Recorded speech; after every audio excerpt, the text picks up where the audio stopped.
Generally,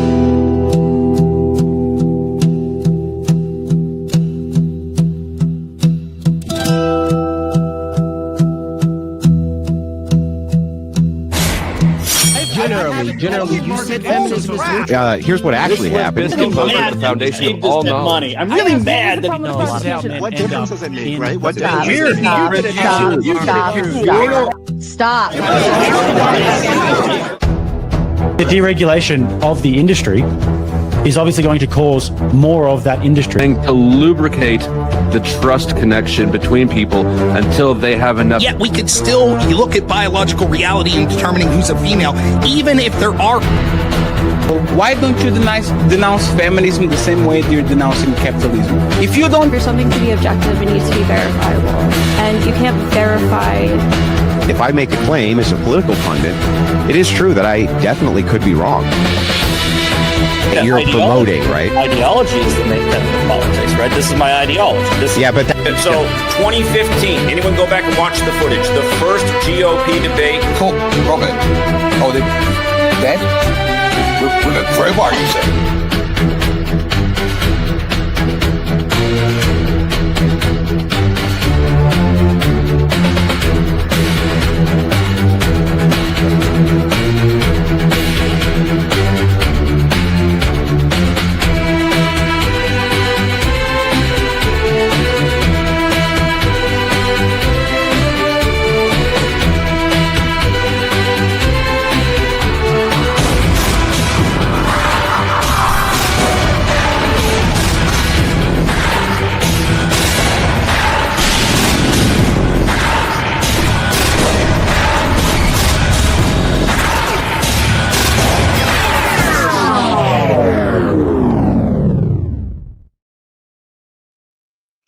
And good evening, ladies and gentlemen. Welcome back. I am Sara, the Raging Tomato, here bringing to you a live debate. Can't even talk now. It's been a while since we've had one, but we're here ready to go, followed by another one tomorrow evening.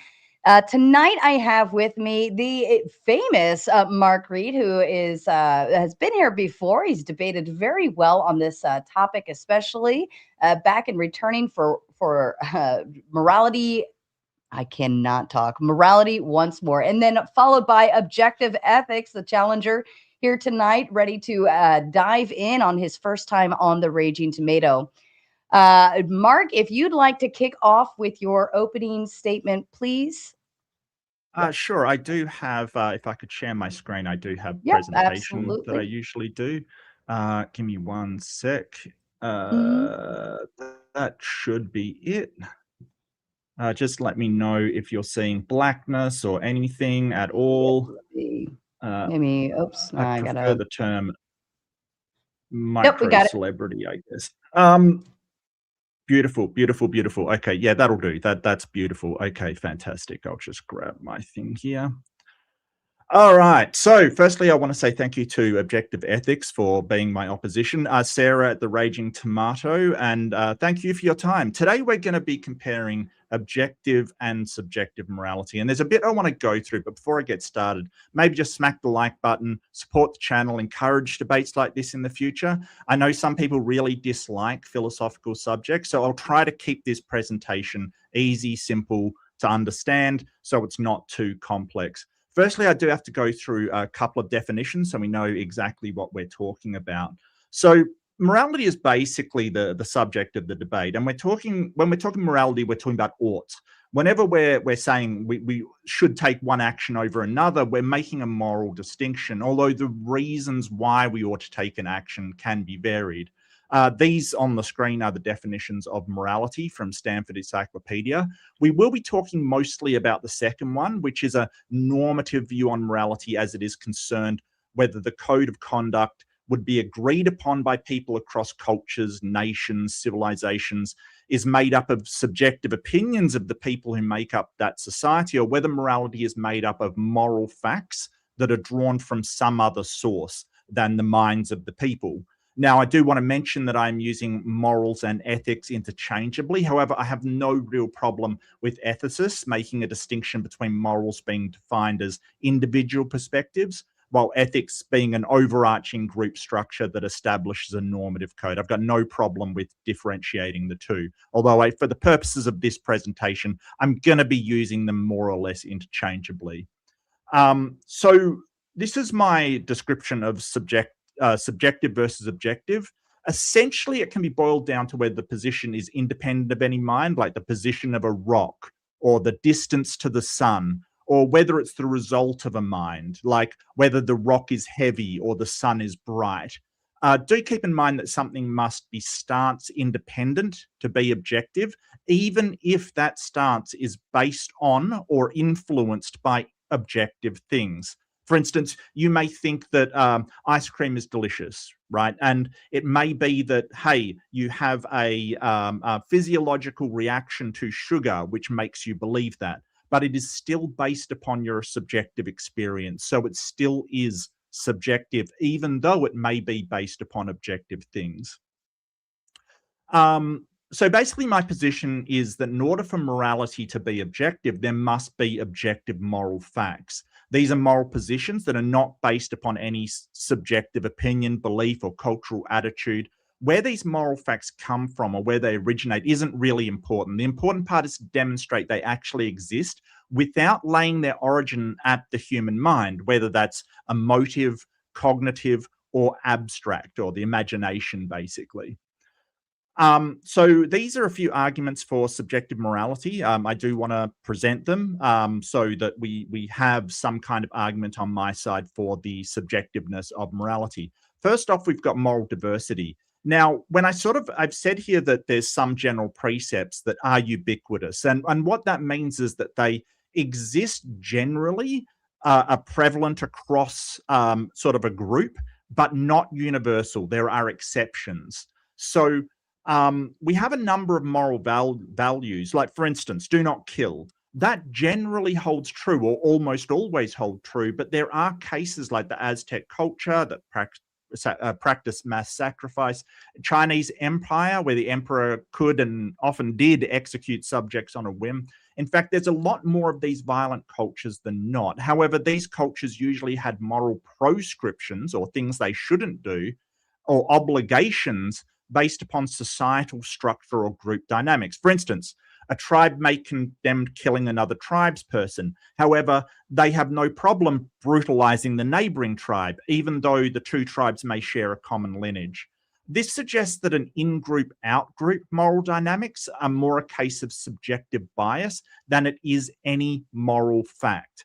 For example, Tribe A conquers Tribe B and subjugates them. In the ancient world, all perfectly moral. Over time, the culture assimilates and Tribe A and B become one nation, where it is then immoral to kill anyone in the nation from Tribe A or Tribe B.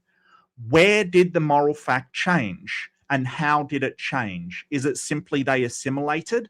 That seems to be more of a subjective bias than a moral fact. Now, this one's a bit complex, so I'll try to break it down into simple term. Hume basically pointed out there's a lurking or a hidden ought in any given statement of moral fact. This is the is-ought gap. So if there is a metaphysical or physical fact that exists, you cannot jump from one to a moral without a reason why. For instance, you can say that humans evolved to be cooperative, so humans ought to be cooperative. The fact that humans did evolve to be cooperative, but we can be complete douchebags, there's a lurking ought in there, which says humans ought to act in accordance with evolution, that simply having the capacity to do otherwise presents another moral choice that is often skipped by naturalistic moral realists based in the desires of the subject. It may be that evolution allows organisms to survive, and we want to survive. However, that want is a desire that is based in the mind. Even if a survival instinct comes naturally to humans, we can always choose to break that instinct. And speaking of nature, this is the naturalistic fallacy. Now, it's tied very closely to Hume's guillotine. An assumption is made that natural things are good and non-natural things are bad. This does not follow, as some things that are natural are not what we would call good, and some things that are artificial are actually not bad. For instance, and here's a really good example, cyanide is a natural substance. Aspirin is a synthetic, a non-natural substance. You would find it hard pressed for someone to say, hey, cyanide is good because it's natural and aspirin is bad because it's non-natural or artificial. So that's basically the naturalistic fallacy. And this is something that I've put out there, and it's the first time I've sort of presented this. This is saving the cat, and it's sort of an answer to naturalistic moral realism, or that morality is objective because of evolutionary process. And it's saving a pet is sort of seen in our society as a really good thing to do. It's in screenwriting used to endear one to a protagonist. It basically will show that they're a good person, and it sort of is ubiquitous across the culture. Although not everybody, if somebody really hates cats, they may not agree.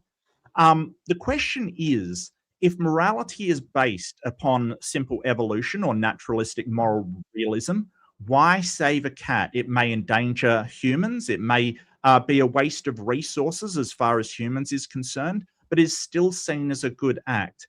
And I put it to you that this act is good because people like cats. I think it's a good act because I like cats, but that is an example of subjective morality. And that's a question I do want to pose. And I'll leave it there. Thank you very much. And if I have any time, I will concede the rest of that time. Perfect. Thank you, Mark. Objective ethics. I wanted to ask first, did you have a PowerPoint, or are you just rolling off of? It doesn't, you don't have to. Winging it. Yeah, I'm sorry. Yep. No, you don't have to. Most people don't. All right. And I'll leave it to you. The floor is yours. I'd like to thank Sara for hosting. I'd like to thank Mark for reaching out to me and offering me this debate. I have a lot of respect for him. He's very intelligent, very strong debater, and I'm very flattered that he would consider me to be a worthy opponent. So basically, I'm going to start with, there's 3 different ways to approach this argument. You could do the natural way, the natural argument through evolution. So you could say the causal link that leads from morality to human flourishing is simplified by the statement that morals are universal propositions, which are a necessary precondition of cooperation. This is a natural process that leads to human flourishing, which is guided by the natural laws of evolution.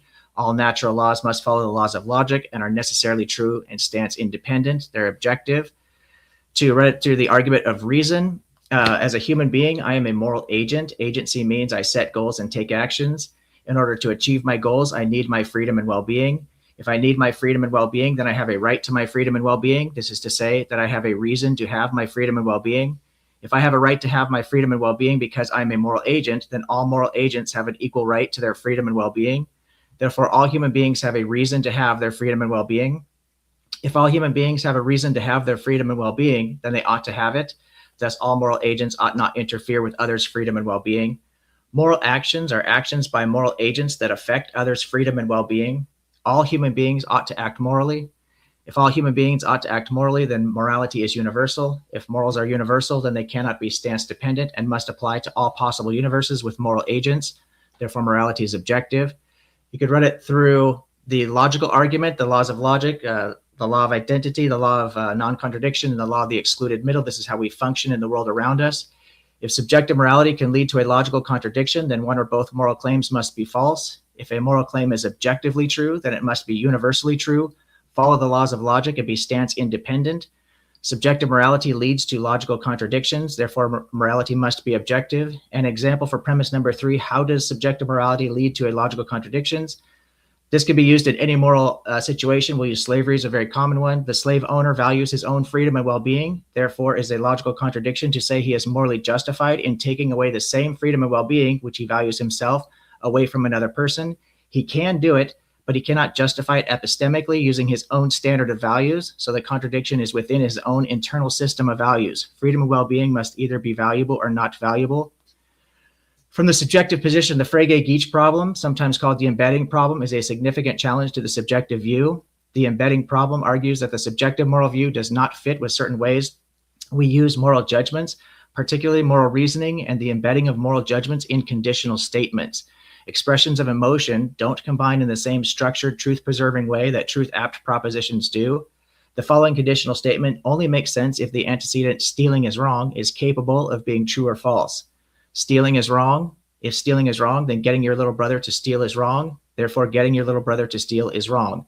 And this is a perfectly valid argument. The conclusion follows logically from the premises.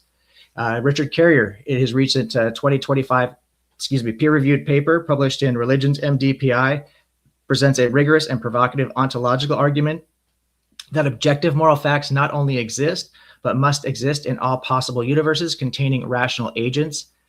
The fact that moral judgments make sense in conditional statements and logical arguments suggests they are truth-apt. For example, that objective moral realism is correct, and subjective moral relativism, moral anti-realism, or emotivism is false. Subjective morality holds a high burden of proof. The subjective moral relativist must logically bridge the gap between two objectively true statements, that if a person is murdered, their loved ones will feel sorrow and loss, and also why do strangers have a logical, practical, and justified aversion to this murder. Also, murder is illegal in every country in the world because studies have consistently shown that the belief that murder is wrong is universal. The subjective moral view offers no explanation of how boo murder as a subjective position can bridge these objective universal facts about murder. In short, if subjective morality is correct, it becomes extremely hard to explain how moral judgments can appear in conditional statements, how moral judgments can appear in logical arguments, how such arguments can be valid, or how moral reasoning works at all. And I think to make it within the time, I cut this down quite a bit, and I've got quite a bit left. I don't think I want to run through any more of this. We'll get into it. I do agree with Mark's position. I think for the most part, morality, basically a set of principles or values that determine what moral agents ought to do, how we behave, essentially, are normative statements. Subjective, stance dependent, personal opinion. Objective would be stance independent. And I think I'll go ahead and concede the rest of my time there. Perfect. No issue there. Thank you so kindly. All right. And as a kind reminder to the audience, we are going to get through our debate. Then we will move into reading your kind super chats and any questions or comments you may have at the end. And then, of course, we will move into the open panel portion where if you'd like to come up and discuss the topic yourself, we will drop the link and have you up here. All right. And gentlemen, I believe we wanted to go into cross-examination. So I'm going to give Objective Ethics the opportunity to cross-examine Mark first. And I'll go ahead and set the timer now. OE to you. Mark, would you agree that we use logic and reason to understand the objective truths about the world that we live in? Yes. And do you think that freedom and well-being are rights that all humans ought to have? I believe so, yes. And is there an inherent value that you're basing that on as far as being a human or humanness? There's value to me. And where do you get that? Where do you ground that value in? How do you see, what's the ontology of that value? Well, I mean, it's based upon my own desires. So if I want to be free and live in a prosperous, happy world, then there's certain things I ought to do to make sure that occurs. So would you say that decisions have predictable and repeatable consequences? Sure. If our actions have predictable, testable, and repeatable consequences, would that give us an objective standard for these actions? No. Because your metaethics are still not objective. The question is, where does it come from that the world has to be prosperous, happy? So I'm not asking questions, but what occurs to me is there's nothing objective to say that the world has to be prosperous and happy and people enjoying themselves. I don't find anything objective about that. What it is that I want to be objective, and then we can sort of say, hey, there are consequences to me going around and slaughtering people, say, that will make the world very despondent, dystopian, and not prosperous at all. So I would avoid those consequences and say, hey, if it is that I want a world that's happy and prosperous, there are things that I ought to do, and one of those things is to give people equal rights and, you know, freedoms under a system. Mm.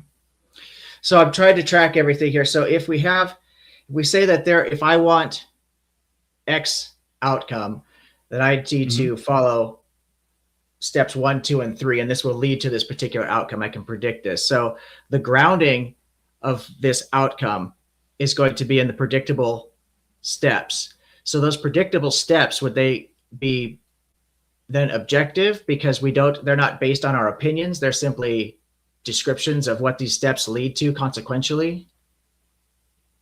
Well, the actions will lead to objective in virtue of a subjective metaethical goal, so what you're trying to achieve. But because that metaethical goal is subjective, it automatically makes what you ought to do subjective. Because if I want there to be a miserable world, what I ought to do will change upon what I want. And that want comes from, that cannot be objective, in my opinion. Would you grant that every human being wants to live a good life inherently? Well, inherently, not really. I wouldn't say everyone does. So you think that's possible that there are people who actually intentionally want to live a bad life? Or do you think it's possible everybody wants to live a good life and they're just confused as to what a good life might be? What do you mean by good? Sorry, I'm just trying to clarify. I'm not trying to jump on the questions. Yeah. When you say a good life, to me, you're automatically putting morals into the system because you're sort of saying they want to live a good life. Well, what is good? Is being happy and fulfilled automatically good? Or is being powerful and rich and all of these things automatic? Like we've got a problem with what's good straight off the bat.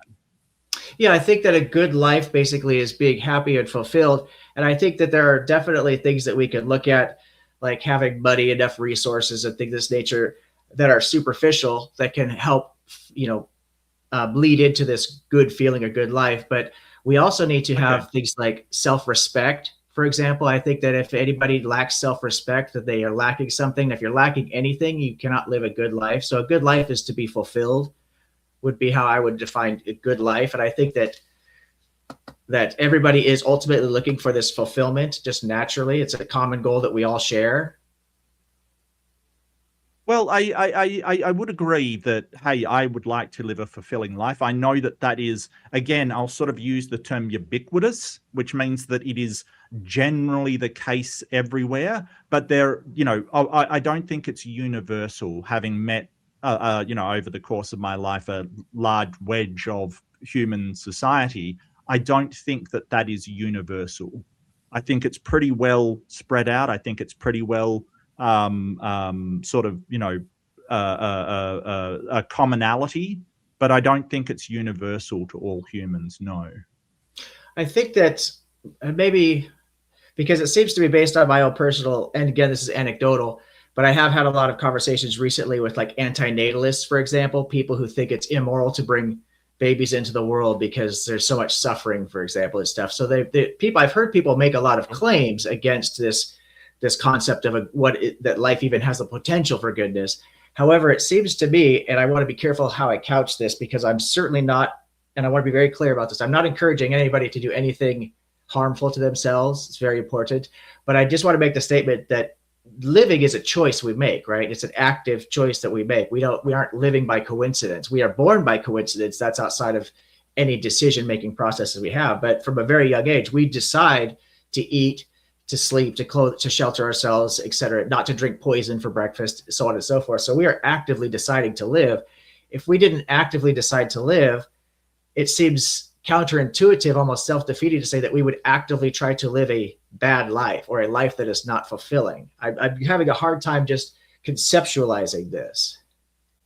Well, would you Okay, so I think that fulfilling to some people is a lot different than what is fulfilling to others. I think that we have not a vastly varied, there are commonalities between it, but when we're talking about morality, to me, that's a code of conduct governing what we ought to do. So if fulfilling to you is a set of parameters that is material, for instance, let's just say that, they may say, hey, that is fulfilling to me.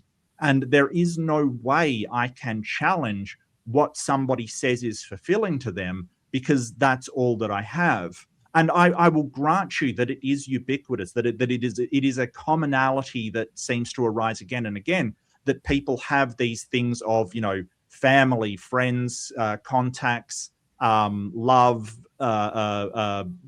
self-improvement and self-actualization as commonalities, but that is not universal across all humans.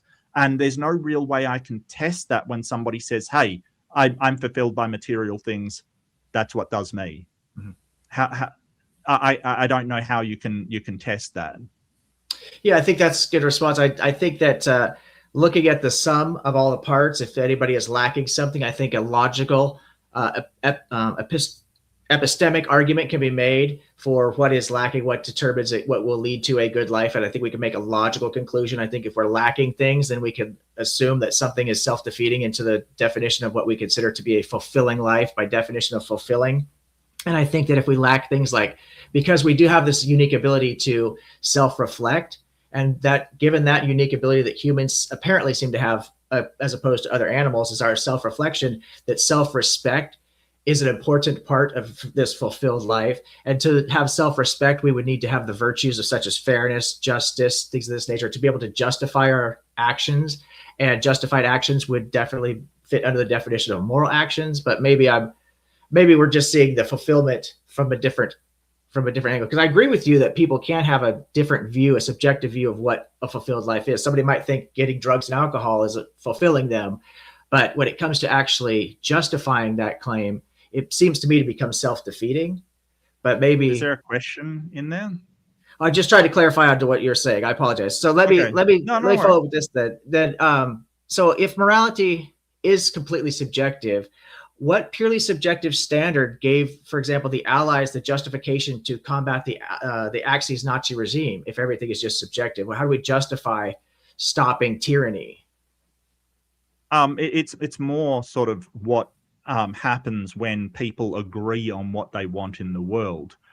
For instance, the Nazis having to use tons of propaganda, for instance, to convince and terror to convince their people that they're going to, make life better for them, and simply not doing it. And we have accounts of, for instance, women that were taken prisoner during the war that sort of were told that the Allies would starve them and beat them and do all of these horrible things to them, because they didn't have that moral justification to say, hey, we're going to make your lives better and establish the Third Reich, because what they were doing wouldn't actually get to the goal that they were basically telling people that they were getting to. So when it comes to things like that, not only are the Germans against the morality of the Allies, they're in my opinion, they're against their own morality, because their actions will not in fact lead to the purported goals or the ostensible goals that they are convincing everybody of.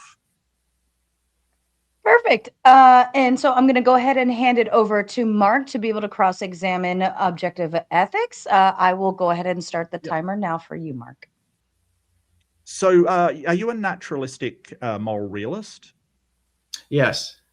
Okay, so can I assume, or can I ask, is it evolution that you're basically resting these premises in?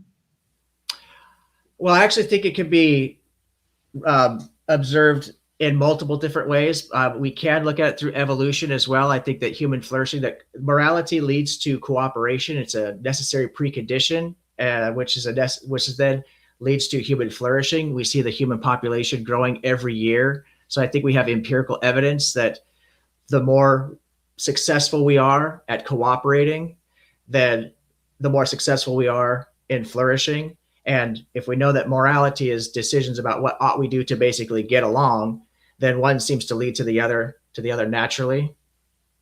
But why ought we flourish? Like, why does morality automatically lead to flourishing? Morality leads to flourishing because it enhances cooperation. And I think this is simply a law of nature, that cooperation is what benefits our species in particular, because we're a social species of animal. Okay, so that's sort of an is, right? Like, so humans are a social species. Why ought we act according to the way that our species has evolved?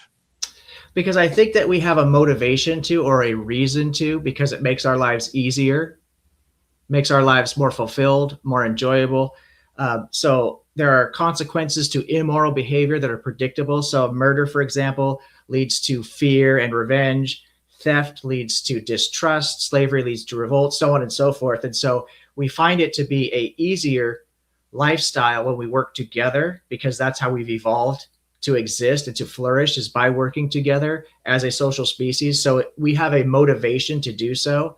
That's not say that we have to do this, but we have a clear motivation to do this. I think that when we act immorally, it's because we have a unjustified moral disposition, that we tend to separate ourselves from the group, but we find that most successful when we work with the group. So like Carl Sagan said, few working together can accomplish so much more than many can alone. Sure, yeah, and you sort of had that, well, we've got the motivation to do so, and I wouldn't disagree with that. There's definitely motivation there. But what I'm more sort of pressing down on is that there are a lot of things in evolution, like aggression, for instance, and violence, that humankind is sort of evolved to do as well. And I'm wondering why, sort of metaethically, like as in what your goal is, why it is objective to prioritize cooperation over violence when both of them are evolutionarily based in humans. I do think that we can act in violence, for example, but I think that we find that when we act out in violence, it leads to specific consequences that ultimately become self-refuting to our end goal of living the most fulfilled life that we can. I think the best, easiest, most fulfilling life is when we're actually cooperating and working together. Coercion and force, as many philosophers who believe in objective moralism have pointed out, is actually the greatest moral, greatest crime, or the greatest negative, the greatest bad, so to speak, quote unquote bad or immoral thing. Like Ayn Rand, for example, would be an objectivist who believes that coercion and physical force, because what you do is you affect people's ability to reason, and we are reasoning reasoning animals. That's one of the things that separates us. So it seems to be counterintuitive to how we were designed to function. So we're basically working against the grain as opposed to going with the grain. So it seems to me that, and is it that you see that you would rather use cooperation because that leads to a fulfilled life rather than violence, which leads to a fractured life? Is that sort of what you're saying? Yes, and I do think that we all ultimately are, and I was trying to kind of hammer down on this earlier, and I don't think we really were able to get to it, but I do think that we all ultimately are trying to live this fulfilled life. I think it's incoherent. It seems to me anyway to be incoherent to think that we're not trying to live a fulfilled life. I've never seen or observed this. I've seen people do a lot of crazy things in an attempt to live a fulfilled life. Like I mentioned, drugs and alcohol, or people they steal money because they think they need this money, so they're going to take it from somebody else. But ultimately they lack self-respect. They lack the integrity, the hard work ethic of getting their own resources through hard work. And so ultimately their life is less fulfilled by engaging in these broken activities. So I think ultimately our goal is to find a way to live the most fulfilling life that we possibly can. And I do believe that just by observing the way that we work together being the most effective way to go through life, the easiest way is through cooperation, because of the way that we've evolved as a social species, that this most fulfilled life will be attained through cooperation. I think morality lays out a clear path of actions that we can predict the outcomes of that will lead us to this fulfilled life. Well, I'm not sort of questioning that. What would you call the opposite? I mean, I said fractured life earlier. What would you call the opposite to a fulfilled life? An unfulfilled life, or a life that's lacking. Fantastic. Okay, or a life that's unfulfilled life. Sounds good. So would you agree that it is a choice to lead a fulfilled life or unfulfilled life? It's a choice of how we go about doing it, but I don't think that it's something that we actually do choose. I think we all inherently want this. It's a common goal that all human beings are born with, this drive. It drives us as an organism in the same way that hunger drives us to eat. It's not like we could choose what we want to eat and when we want to eat, but if we don't eat, we won't survive. So it's necessary for our survival to actually eat. It's something that drives us biologically. It's right. So the same thing with morality. If we want to ultimately meet our ultimate goal, which is this fulfilled life, that every human being wants to live this fulfilled life, the best way, most assured way to do that is to follow this particular pathway, this moral structure that we can attain when we look at like the virtues, for example, that we can justify all of our actions, that we are fair, that we have wisdom, so we understand how to apply knowledge properly. All of these things play a part in attaining this fulfilled life, that we would lack nothing. An unfulfilled life would then be a life that lacks something or many things. Okay, well, I mean, you brought up hunger earlier. If we don't eat, we don't. But people do survive without a fulfilled life. So what actually makes this objective? You sort of said, well, it's part of our survival. But I do note that people survive having unfulfilled lives. So why does that make it objective? The goal itself is objective. It's not to say they can't, but they're not meeting their goal. The goal is objective because we're born with this goal to live this fulfilled life. I don't think that we're born with the goal that we want to live an unfulfilled life. I think every human being does want to live a fulfilled life. I think the opposite just seems incoherent to me, that I want to live an unfulfilled life. The mere statement itself seems self-defeating. But you're talking about wants. Why isn't that want subjective as being a desire to do something? It's a desire that we all share, that we're all born with. It's an inherent desire. In the same way, like I said, with hunger is an inherent desire that we all will. Hunger is an objective desire because it's our biology. Organic organisms need to take in organic matter to turn into chemical energy, right? To survive, we have to process food and turn that into energy to continue to survive. So all organisms are evolved this way. Same thing with this good life. We all evolved as a human being, as our species. We have evolved to want to live this good life. And that's because we have evolved with the ability for self-reflection. So we are able to look inside, and we're able to look abstractly at things, and we're able to look at our lives, and there's a value judgment that we can see. Every single human being has this same value judgment of wanting to live this good life, this fulfilled life. Would you agree that there's some people that don't live a life that meet your criteria of a fulfilled life, but say they have a fulfilled life? Yes, and I think that what happens is that we have to look at the actual justification for how they are coming to this conclusion, and it ends up being self-defeating because they are lacking something. So they might think something, but they are confused about the truth of what they are thinking is true, or what the truth about what they are thinking. In the same way that there was a time when everybody thought the earth was flat. Everybody thought it was flat, but the earth was never flat, right? So, but people thought this. They were just confused because they had a lack of understanding. The same thing applies with people who are living this unfulfilled life, using drugs and alcohol, or doing some other immoral thing that's damaging society, hurting their chances of cooperation. And so they think they're living this good life, but they are confused in the same way that people are confused about the shape of the earth or confused about anything else in life. I'm sorry. So just quickly, why isn't that a circular argument? Because you're sort of saying that, hey, that you've got to do these things to, have a fulfilled life, and all humans think that way. But the humans that don't, they're wrong because you've got to have these things to make a fulfilled life. Why isn't that a circular argument? Because their life is lacking. So by definition of if the life is not lacking, then their life is lacking. So by definition, one fulfills one definition, one fulfills the other. To live a good life, it's fulfilled, it's not lacking. If it's lacking something, it's unfulfilled definitionally. steps do you need to take to fulfill it versus what steps lead to it unfulfilled. All right. I'm going to go ahead and move it into open dialogue. Gentlemen, I believe you should have, I think it's 40, is it 40 minutes? I'll give you 40 minutes on the clock and we'll move into open dialogue. And then, of course, closing statements will come after that. The floor is open. Awesome. Mark, since you have the experience, I'll defer to you.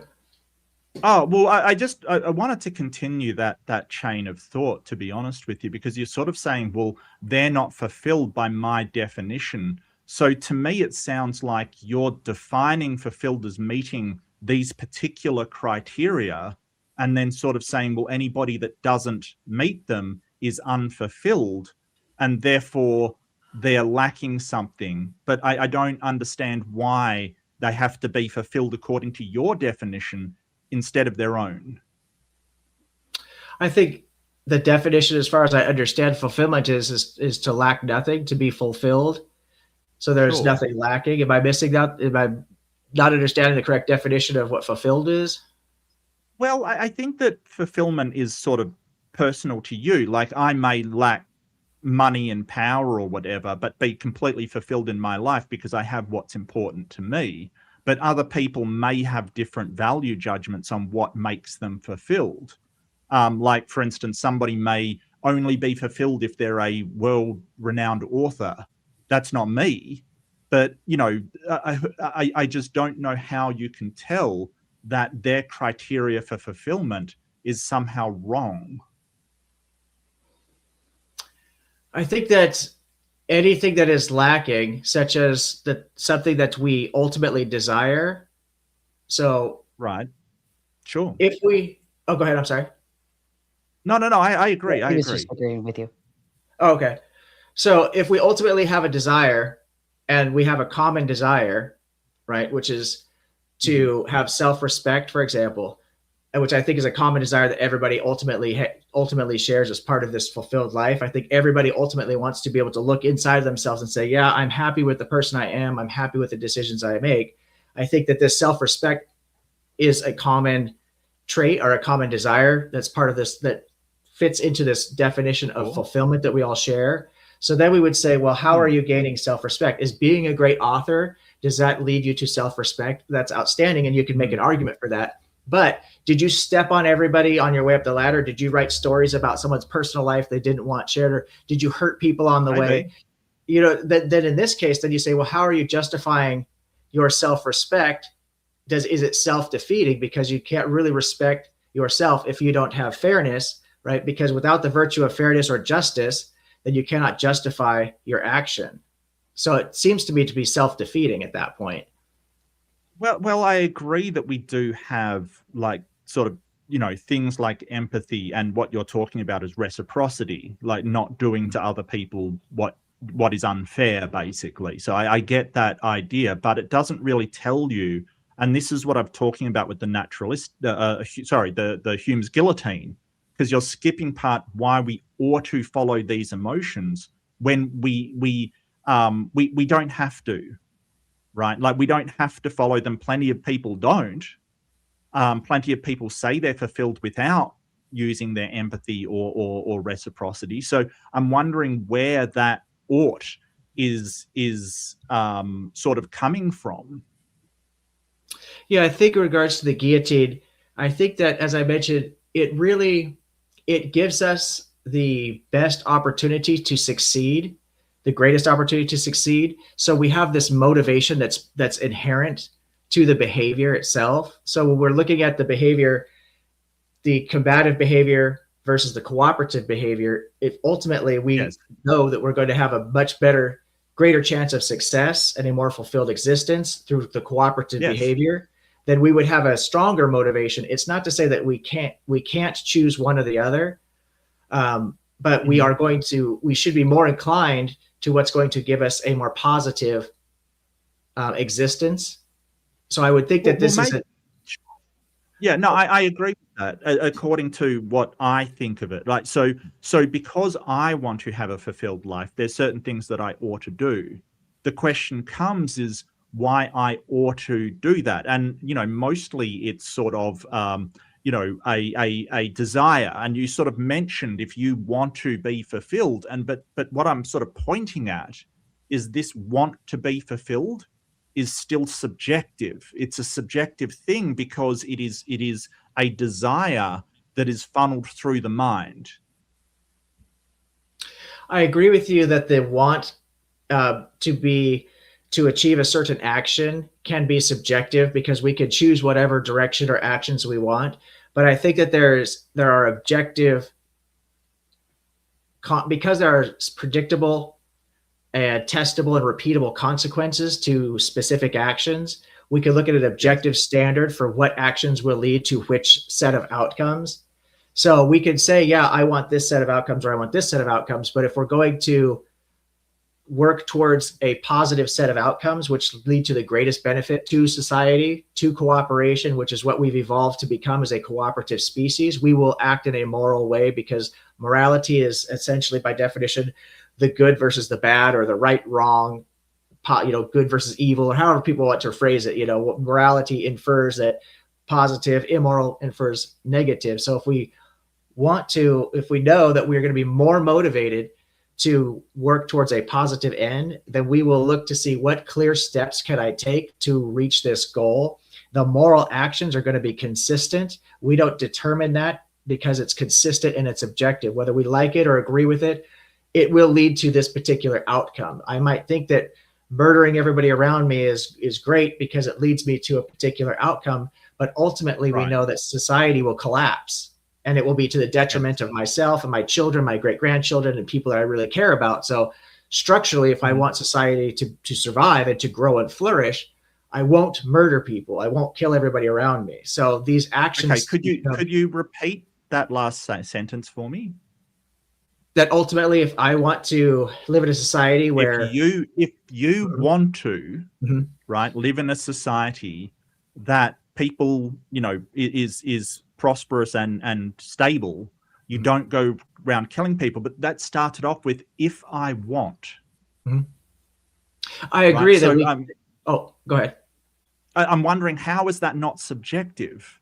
Because you could say, "if I want to destroy all society," which would be, I get you. I would think that's really, really bad, right? But that is a want of mine for society to be stable and a good place to be, a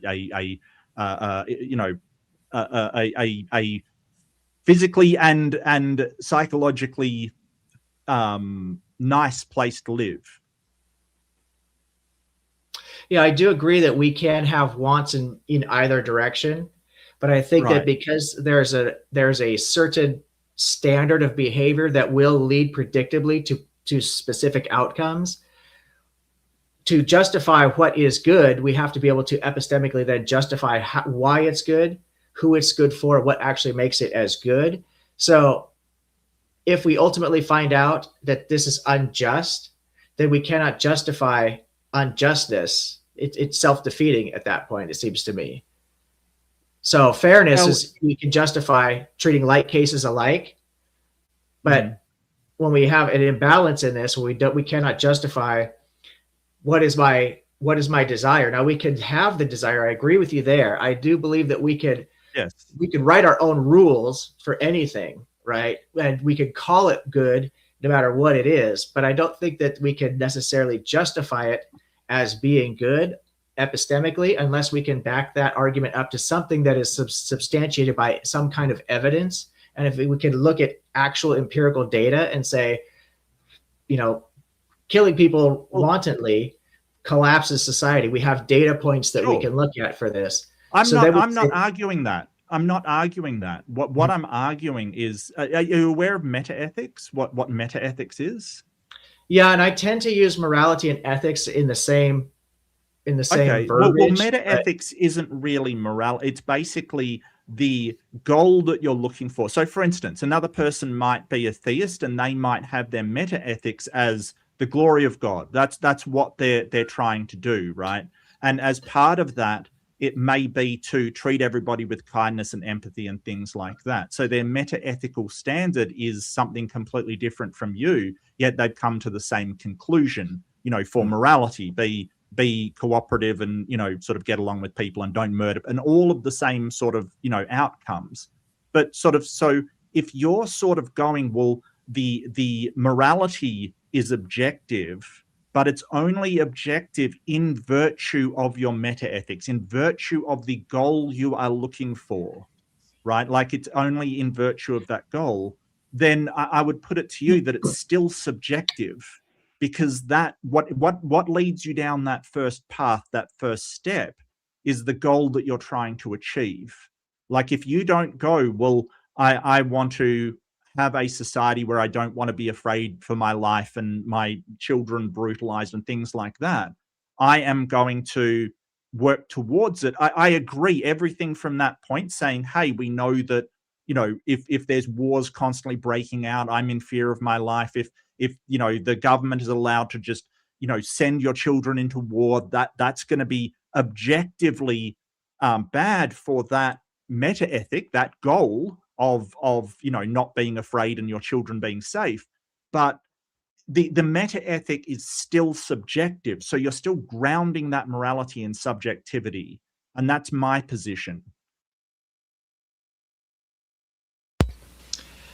Well, so what do you think about, if I could ask you a few questions about this? Yeah, go for it.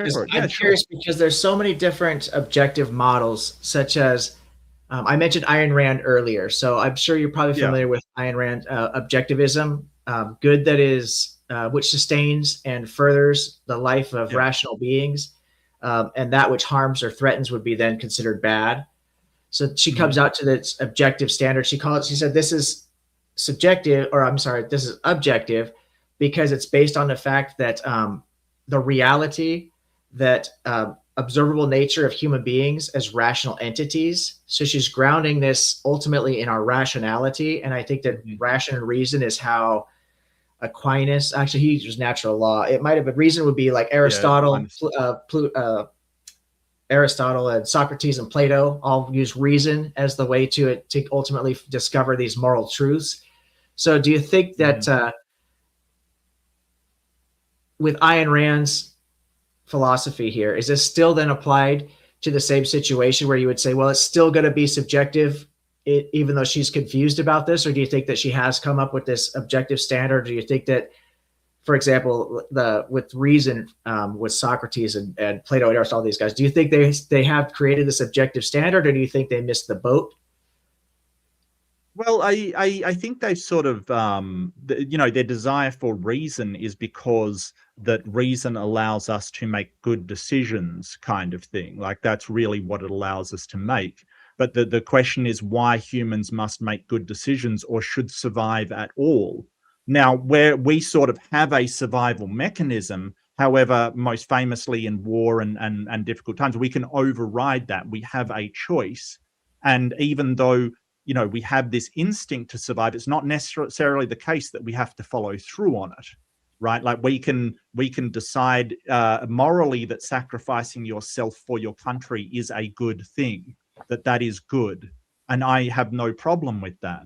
But the whole idea that, well, it has to be that humanity has to survive, I think that is rooted in the fact that I'm a human and part of that species, and that is important to me, right? Not that objectively that the universe has to have humans survive. I don't know where that is a necessary feature of any kind of reality. I would agree with you. I don't think that the human survival is a necessary feature in reality. I mean, I suppose it would be an interesting thought experiment to figure out, because of evolution, there's probably human beings in other places where the planet could sustain human beings. I guess you know a lot more about that than I do. I don't know if human beings, if there was another Earth, would human beings inevitably evolve, or is it there's too much randomness that's involved in that? But either way, I guess we're human beings here and now. So if we do have an inclination to survival, we are structured in such a way that we have reason, we have self-reflection, that we desire self-respect, things of this nature. There are specific actions that we know we can take.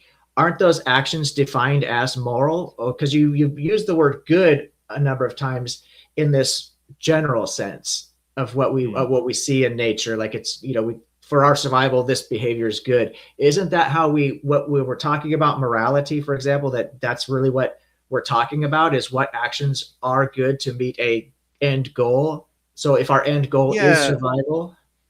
I guess I'm confusing terms here, and I do apologize. That's my fault. Because the way that I'm using good when talking about something evolving, for instance, something's good in evolution if it simply works for the survival of that species, right? Like that's how we see it, as basically effective. But that's not the same as a moral good, what we ought to do. Right, like that's not the same thing. So I do apologize. It's just I'm using the word good in terms of evolution over basically effectiveness. Right, I'm not talking about sort of a moral good in evolution, because as I pointed out, there's things like humans have violent tendencies that evolve naturally. There's stuff like bias, for instance, right? Like that bias is something that we see, that we sort of prioritize our close family and then people outside of it, and then the next country way down the list, and then a country far away with a different culture as well. We have these biases within us, which has also evolved naturally. So I don't see sort of a survival instinct as being inherently morally good. What I'm saying is it's good in evolution because it is basically survival is the idea of evolution. So it's effective, if that makes sense. I'm not sort of saying it is automatically good. No, I appreciate the clarification. I was understanding it in those terms of it is good in that it leads to a particular goal. So if we imagine the goal is survival, which it appears to be, because we have a survival instinct, even though, like you say, we can override this, I think it's a natural instinct that we have to survive. So I agree with you there that that's how I would define good. I guess what I'm confused about that is when we talk about morality, we're talking about what ought we do versus what ought not do. So if our goal naturally is we have a proclivity towards survival, wouldn't it make sense logically that our goals should align, our oughts would align with what this natural end goal would be, or this natural instinct would be? Because it seems like we'd be working against our own natural instinct for survival to do what we ought not to do. So we don't drink battery acid with my breakfast cereal because that's going to be detrimental to my natural instinct for survival, for example. So wouldn't morality define these actions in this way of oughts and ought nots based on what we ultimately would determine is good, not good because we're trying to, how would I explain this? I'm sorry. This cold medicine's got me a little bit loopy, but I'm trying to think here. No, I got you. I think that, like we have a proclivity to survive, but we do have the option not to. And like with evolution, evolution doesn't have any real moral weight to how things ought to behave. In fact, the longest lived organisms, like insects, for instance, they may hold none of the moral free will or self-improvement or anything like this. So I really think there's a problem with sort of in the Hume's guillotine, the is ought gap between saying, okay, this is how humans have evolved, how we've survived, and how we ought to behave in the future to survive. Because like I've said, like violence against other tribal groups has been an inherent part of human evolution as well. But we're sort of going, well, we ought not do that. And there comes the question of, well, 99% of species have gone extinct. So if that amount of species have gone extinct, why ought humans as a species survive? And don't get me wrong, I think we should, because I'm human, right? Like that is in my best interest. But at the same time, I have to say, well, that's, the average, giraffe, if they're aware of it, if they suddenly had a brainwave from a giraffe and said, oh, well, I want giraffes to survive, that would be purely subjective. They probably wouldn't have a brainwave and go, well, I want humans to flourish all over the earth. What I'm sort of saying is that evolution has thrown up all of these different organisms, but really it is from the subjective perspective of that organism why their species should survive. And don't get me wrong, it's, almost ubiquitous, except a lot of species haven't. And evolution doesn't seem to have any fear or favor where it comes to morals on how they behave. That makes sense. I think that given that ultimately it seems to be, and again, evolution is much more your strong suit than mine, but it seems to be, in my limited understanding, that every species, if I'm using the right term, has specific traits or features that make it unique, which is how we categorize or classify different things. And human beings have our own unique traits. So we have like the ability, as I mentioned, introspection, right? We can self-reflect. We can examine our lives and put value judgments on things like survival. So we could add even additional value above and beyond just the survival mechanism that the giraffe or the slime mold or whatever else has inherently. So I think we could agree that every living organism appears to have a proclivity for survival. Otherwise, they wouldn't be around, right? They wouldn't survive. So what is survived wanted to survive or was driven to survival. But with morality, we're giving ourselves a way to assess values to what gives us the better existence, what is more likely to help us survive. So in cooperation, above like the wolves or the sardines that swim together or something like that, the wolves that run together, we have an ability to think more deeply about what steps can I take in advance to assist my ability to increase my chances of survival. Morality feeds into all of this. And isn't that then guided ultimately by looking at nature and what nature is offering us as a specific species? Well, I think that's where the naturalistic fallacy kicks in. Like if we look at nature, it has to be good because it comes from nature is a fallacy. And my example was sort of cyanide comes from nature, doesn't make it good. Humans also have don't get me wrong, the introspection thing, I think you are right. We are definitely the only species that has such a self-awareness. I'm not arguing with you, although it is hard to tell how much other animals think about themselves. We can only do things like mirror tests that like elephants seem to be aware of. We put a chalk line on them, and if they try to wipe it off the mirror, then they're not aware. But some of them know that it's on themselves. They're aware of themselves. So it's hard to say how much introspection they have. But what I'm sort of saying is that there's nothing to sort of say humans have to survive, nothing objective. It seems to be. And even though, and I agree that we have a natural inborn instinct to survive, but we still make a conscious decision to do so. And in that decision, we are using a preference, a bias, if you will, for humans rather than other animals, or rather than other people, or rather than other things. And that, I think, is still subjective, even though we have a survivor. Oh, look, there's another trait that humans have that people are sort of unaware of. Apart from our big brains, there's also, we also sweat, which is done very, very rarely throughout the animal kingdom. Almost no other mammal sweats at all. And humans have the capacity to sweat and cool ourselves off, right? So does that mean we should hunt animals as, using endurance methods? We used to run after animals, wait till they collapse, basically using our endurance to tire them out. Does that mean we still ought to do that because that is the way we've evolved? Or ought we do something different? That is interesting. I'd have to think about that.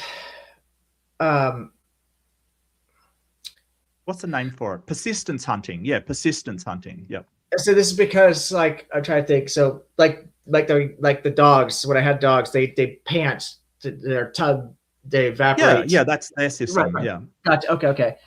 So that is interesting. I didn't even know that about humans, that we're the only animals that could do that. Horses sweat a little bit. They have a foam that goes over them. But dogs, they get rid of heat by panting. Humans basically sweat, and that cools our bodies off. So with this analogy, and this is new to me, so I'm trying to do this on the fly here. Yeah, no worries. With this analogy, ought we chase down animals still. Mm. I think if we didn't have a better method of hunting or surviving, of attaining our food, and this would then we would continue to do this. But I think if we could improve on this process, then we could do something that's more efficient over time. I'm having a hard time. It might be the cold medicine. I'm really having a hard time with this flu, but it might be, I'm having a hard time connecting the dots between things that we do purely for physical reasons, as opposed to assessing particular value judgment, having the ability to put value judgments on things above and beyond, such as that's why I was talking about the self-reflection, so that we could actually have an added sense of value to survival itself. Because I think that we could look at survival as a starting point, and then we could say what gives us the most comfortable survival. So instead of sleeping in bear caves, we build houses now because it's a better, more comfortable existence. But it's still based on the fact that ultimately we do want to exist. You mentioned the natural fallacy. What is natural is not always what is good. And I do agree with you, because I think your example is, cyanide is a natural substance, but we don't want to ingest it just because it's natural. Right. And I do agree with you 100%, but I'm confused as just because something is natural, if we use it in an unnatural way, like humans have an aversion to doing things that are harmful, generally speaking, because we do want to live a more comfortable life. So even with things like drugs and alcohol, for example, people that use drugs and alcohol, a lot of people may not realize this. The significant majority of them are not doing it for a good time. They're doing it to avoid other types of pain, depression, sadness, anxiety, things of this nature. It's not because sticking needles in your arm or ingesting poison into your body is a good time. It's really not. The part of the addiction with drugs and alcohol is you learn the behavior, the uncomfortableness of it, the anxiety of going and obtaining your drugs illegally, and the adrenaline, all this factors into the addiction process, which makes it very difficult to overcome for a lot of people. But none of this is really considered ultimately good. People would ideally not be doing this. They would fulfill themselves in other ways. So I think that they have a tendency to do things that are unhealthy, that these substances are all natural. Sometimes I guess we make them in labs nowadays, but a lot of drugs, they would just grow naturally, like poppies or marijuana or whatever people are into, alcohol, natural stuff. So just because people can use it for an unhealthy way, I think ultimately our preference would be to attain these same benefits of being free of our depression, free of our anxiety, free of all this stuff by choosing a more healthy method. So our motivation for most people don't get inebriated because there's a better way to exist in life. So just because something is natural, I don't think that we can say it's a fallacy to just point at a better existence naturally, unless I misunderstood the way you mentioned that fallacy. I've never heard of that fallacy before, so I'm trying to understand how that applies to making good decisions. Well, the naturalistic fallacy is sort of pointing at something that exists in nature or has a natural origin and saying that it's better for you. Like, for instance, sort of saying, hey, home birth is better than cesarean section because it's more natural. And that might not be the case. A cesarean's probably safer because you are in a hospital, which, most things that you encounter in a hospital are not natural, right? They're artificial. They're artificially made. Now, it may be your preference to have a home birth. I totally respect it. You can if you want to, not a problem. But, it's a fallacy to say it is better simply because it is the natural way to give birth to a child rather than something artificial. That may or may not be the case. Like, it may be the case that the natural thing is better, but really what I'm sort of saying is better for what reason? If your concern is safety, then yes, the being in a hospital is better than having a home birth. If your concern is, I don't want to put things into my body, then what I'm saying is that it is better to have a home birth because you probably will get drugs and other things in hospital in order to help with the birth. So what I'm sort of saying is, and this ties back into my idea of metaethics, that goal is subjective. Like, whether you want a home birth or whether you want to do a birth in a hospital is entirely subjective. That's, your desires, just like it's your desire to have a fulfilled life or, run amok, basically. But the methodology, the way you carry that out then flows from that desire. Do you get what I mean? Like, so then it's objective whether the home birth is better. If you don't want drugs or doctors or anything, that's better or good or moral. But if you do want to be safer, the hospital birth is better, and that is simply in virtue of the goal that you're after. Okay, I do understand. And so then I guess what I'm wondering is, if we have established, or I feel like we've established, whether we agree it's objective or subjective, set that aside from it. I think we've agreed that there is a easier, more productive way to live life or form organize societies without murdering people, without stealing from people and stuff. This seems to feed into cooperation, and cooperation seems to be an easier way for us because we are a cooperative species. Not to say we have to do this, but it seems to be the downhill path as opposed to having to climb the hill, right? That gravity's working with us. So wouldn't this be the justification for the natural, is because it seems to be easier or better or more leading towards our ultimate goal of having to have less resistance to attain our goals? Would that because I'm just curious, if we apply nature to any solution, are we automatically committing this fallacy? No. I mean, the thing about fallacies is it doesn't make you wrong, right? Like, so a fallacy doesn't mean automatically you're wrong. Something might be from nature and be the best solution that you have for the problem, right? It may be that is the case, right? But it means that argument should be discarded, because if you're simply saying it is good because it is natural, that's where I have the problem. You may very well be right. It may be that thing from nature is actually good, but that argument doesn't hold. It doesn't follow, because it doesn't automatically mean that you're wrong. It just means that argument doesn't follow that it's good just because it's from nature. But the question that I sort of have is, and when you say most people, I would imagine, and it is my opinion, that if something was objectively true for these meta-ethical goals, right, for this, hey, we want to improve and have a flourishing society and all of this, it wouldn't be most people. It would generally be everybody wants to make society better. And I do note that there are people like hermits, for instance, or people off the grid. They go out, they don't go anywhere near people, they whittle for the rest of their lives. I don't know what they do out there, but they really, they say they're fulfilled.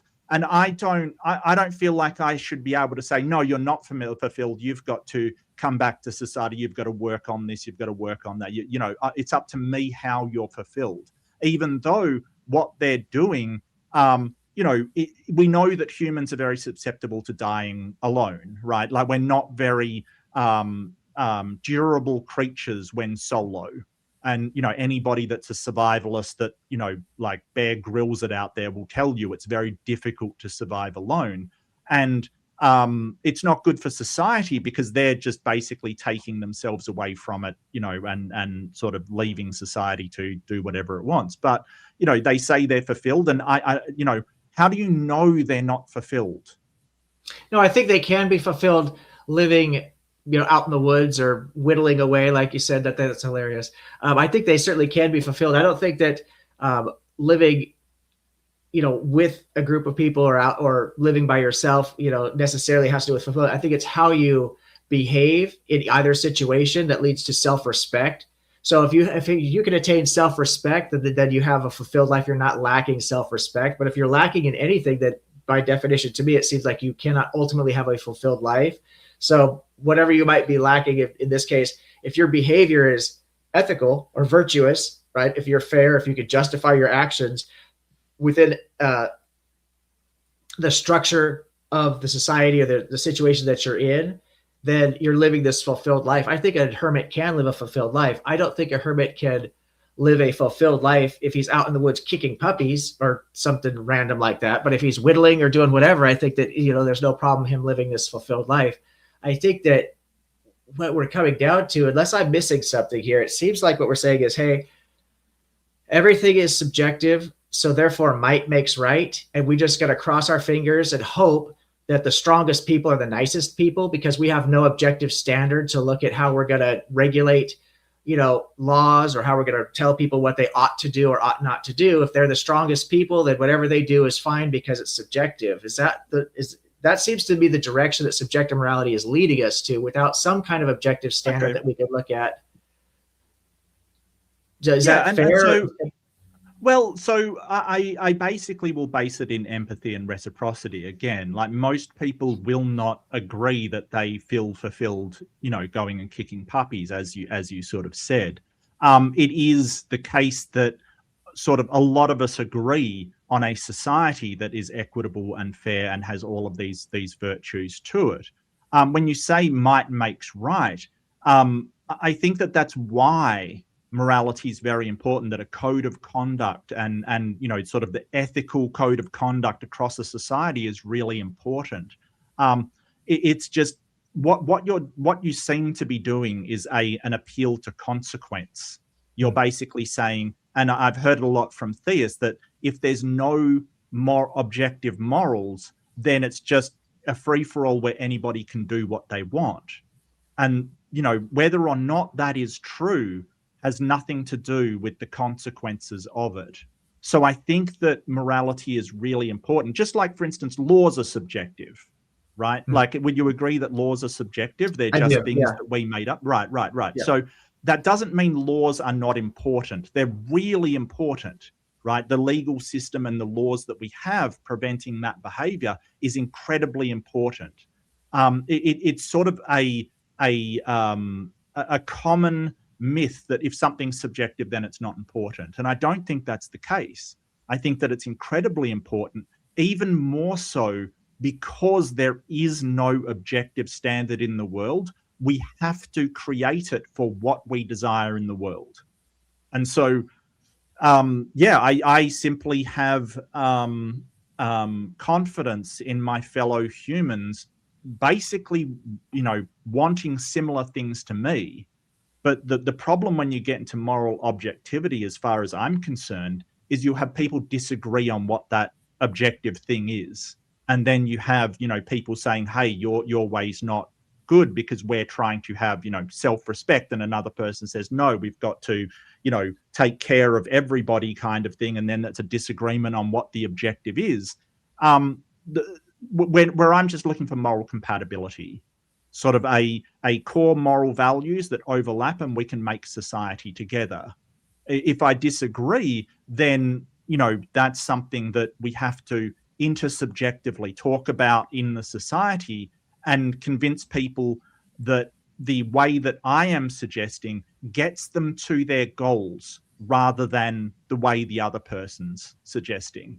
So when you say might makes right, I think that is the objective fact of the universe, but there is no reason to run our societies under might makes right.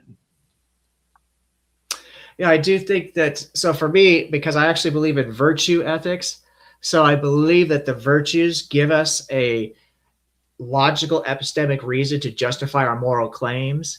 And in particular, virtues like, all the virtues I think are paramount. I think the fundamental virtue being wisdom, which basically without wisdom, we're not able to process information correctly. So if we have wisdom, then we can really properly judge, properly value every situation. But other virtues such as fairness, for example, so we talk about the might makes right, the subjective standard. If people are the strongest people get to make the rules, which seems to be the way it is, whether we like it or not, the strongest people have been making the rules. The history is written by the victor, I guess, is one way to put that. So because of this, I think that what has given us the ability to revolt against slavery, for example, right, is that it wasn't just the slaves themselves. Free people made up the majority of the people fighting against slavery, right? Because they were able to look and say, human beings have this inherent value. And I think that's really what I do base this objective standard on. And I think kind of what Ayn Rand, when I talk about reason, and I think even with Socrates and the other philosophers that I had mentioned, Kant does the same thing. Aquinas does the same thing, and they come from not just religious views, but some of these are atheists and religious as well, etc.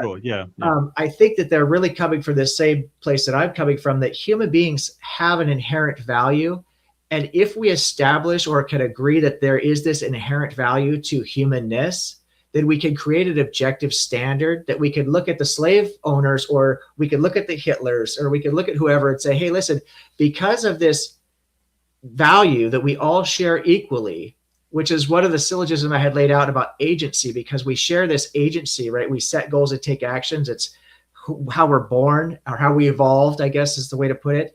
So we can look at that and say that's across the board. The women have it, the men have it. So we should have equality among the sexes. Doesn't matter what color your skin is, what your religion is. Everybody has this same quality that we're sharing, the same value.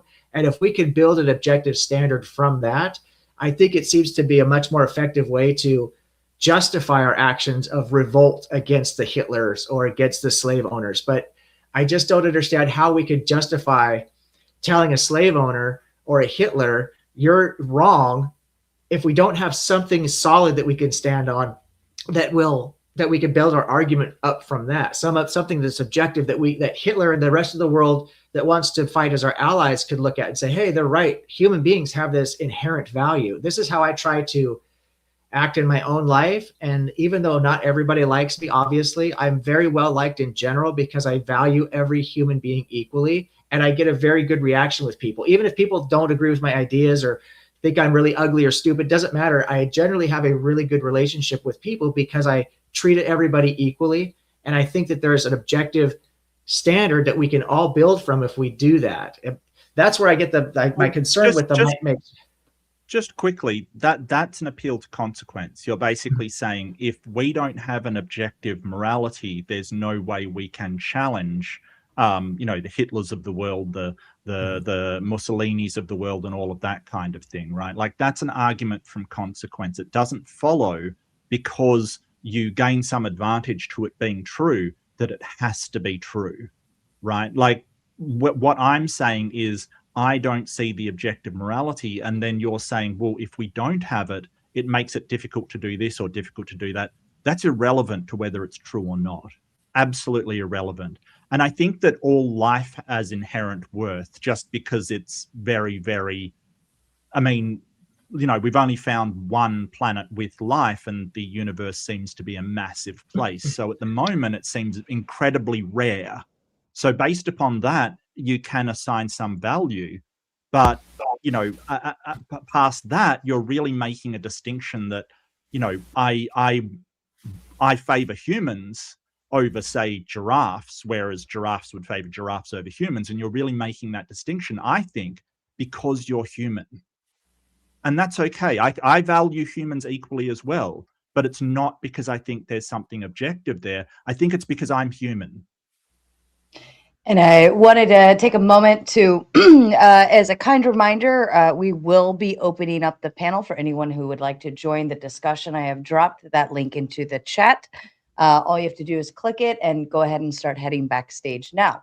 In the meantime, I'm going to go ahead and hand it over to Objective Ethics for his closing statement. Actually, Mark would go first, and then I would go.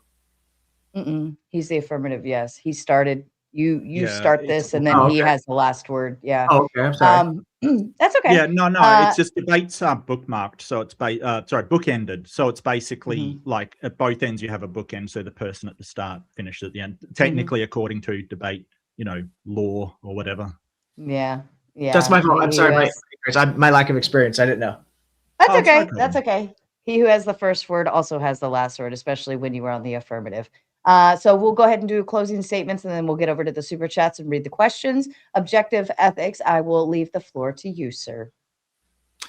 I think the empirical evidence for objective morality is found in Human Flourishing, and I already mentioned Dr. Carrier's peer-reviewed work in support of objective morality, as well as numerous contemporary scholars, Ayn Rand, David Brink, John McDowell, Peter Railton, Jeffrey Sayer McCord, Michael Smith, Peter Singer, and Thomas Nagel. I would like to cite some of the greatest philosophical minds in history who also support objective morality. Natural law from Aquinas is a philosophical and legal theory that posits the existence of a set of inherent laws derived from nature and universal moral principles, which are discoverable through reason. In ethics, natural law theory asserts that certain rights and moral values are inherent in human nature and can be understood universally, independent of enacted laws or societal norms. Immanuel Kant believed that morality is the objective law of reason, just as objective physical laws necessitate physical actions. For example, apples fall down because of gravity. Objective rational moral laws necessitate rational moral actions. Therefore, according to Kant, rational morality is universal and cannot change depending on circumstances. I mentioned earlier Socrates, Plato, Aristotle. Aristotle's ethics is built around the premise that people should achieve an excellent character by practicing virtue in order to ultimately attain well-being. It is sometimes referred to in comparison to later ethical theories known as character-based ethics. Like Plato and Socrates, Aristotle emphasized the importance of reason and that there were logical and natural reasons for humans to behave ethically and try to become morally virtuous. I think my voice is giving out here. I want to leave you with this comment from my opening. Subjective morality holds a high burden of proof, and that burden of proof, I don't know if we established either way. If subjective morality is correct, it becomes extremely hard to explain how moral judgments can appear in conditional statements, how moral judgments can appear in logical arguments, how such arguments can be valid, or how moral reasoning works at all. I would just like to close by thanking Mark for taking time out of his busy schedule to debate with me today. I really learned a lot from speaking with him, and I really enjoyed the engagement, really tested me, and I appreciate that so much. I also appreciate Sara for hosting this, and I know that I don't have a lot of clout or a lot of notoriety, so for her to let me come on her platform is very gracious of her. I would encourage everyone to check out my YouTube channel. I host an open panel for live discussion every Sunday afternoon at 4 p.m. Eastern. That is at Objective Ethics on YouTube, and I think I'll go ahead and relinquish the rest of my time. Perfect. Thank you so much. And Mark, your closing statement, please. Yeah, and I really want to thank Objective Ethics. I sort of, knew he was believed in objective morality and sort of challenged him to a debate, and he was gracious enough to accept. And this was really fun. I had a really good time. I hope you did too. And thank you so much, Sara. This was actually a lot of fun.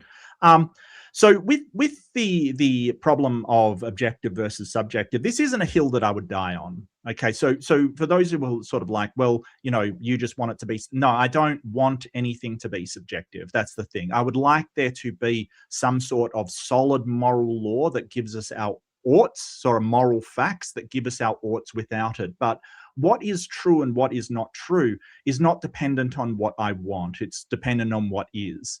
And I sort of have mentioned a couple of times the sort of argument from consequence. Well, if there is no solid moral facts out there, then people can run around doing whatever they want.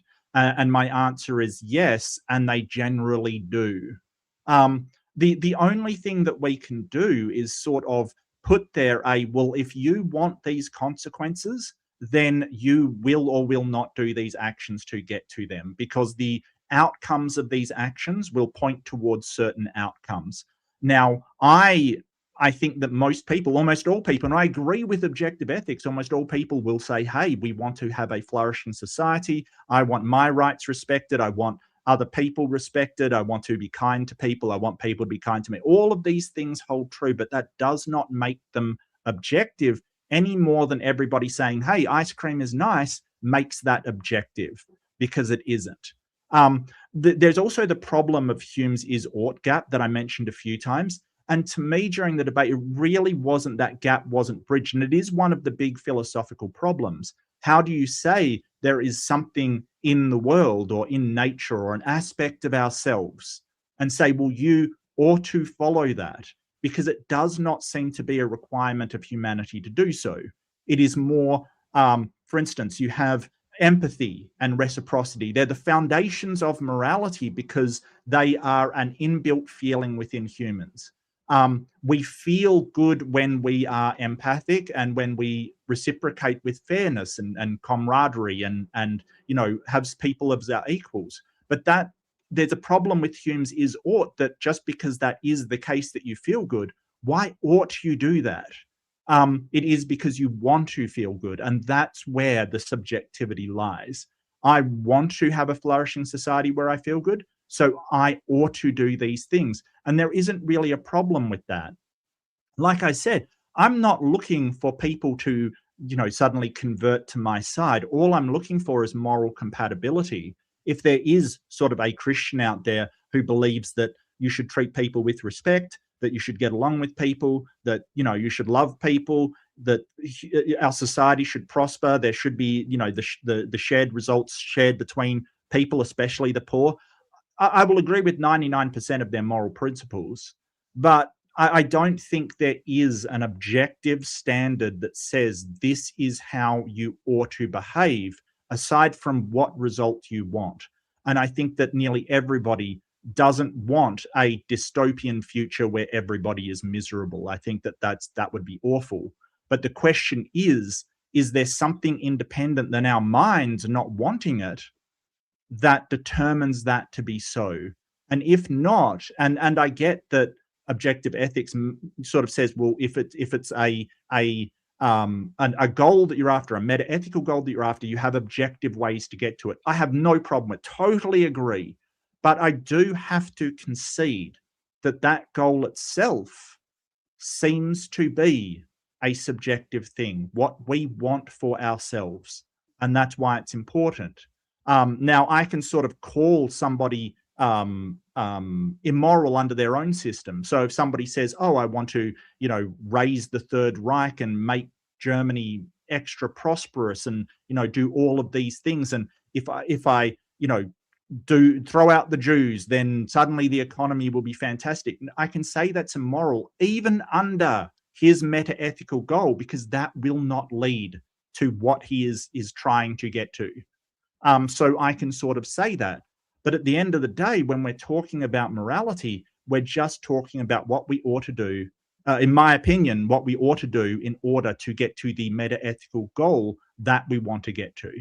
And I will wind it up there. Thank you so much for your time. And give a like, subscribe, do all the things.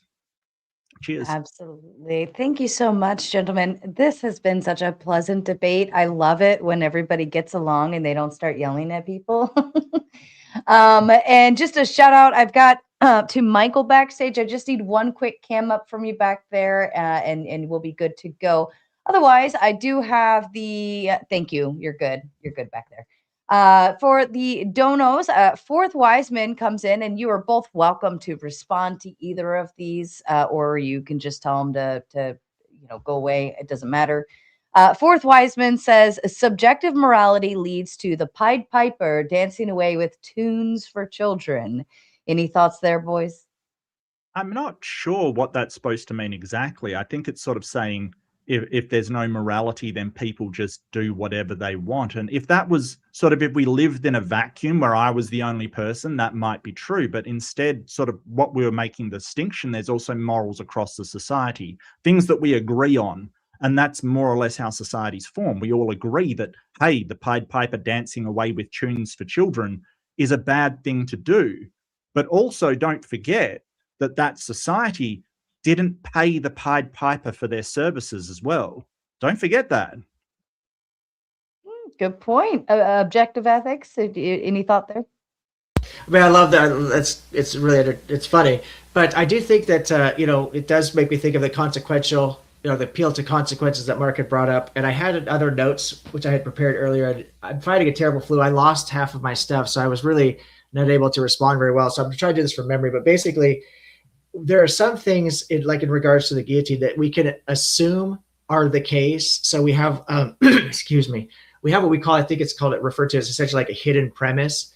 So if we have a particular goal that we assume, such as we want to survive or we want to live this good life, I was trying to articulate that and I did not do a good job, but I think that we want to protect our children. So we should look for an objective standard to rely on. I think one could follow the other logically if we assume that we have this goal. If we don't assume that we have this goal, then I do see it becomes a problem, like this specific, we're just appealing to the consequence. But if we presume that we want to protect our children, and that seems to be the natural inclination to everybody that ultimately want to protect children, then I do think that we could look to the consequence as evidence for an objective standard. But I think ultimately Mark is right that if we don't have this goal, then we can't just jump from one to the other. We have to have that hidden premise or that bridge, so to speak. And so I think the Pied Piper, while it is a funny analogy, I think without establishing something about the value that the children have or something of that nature, it seems grotesque.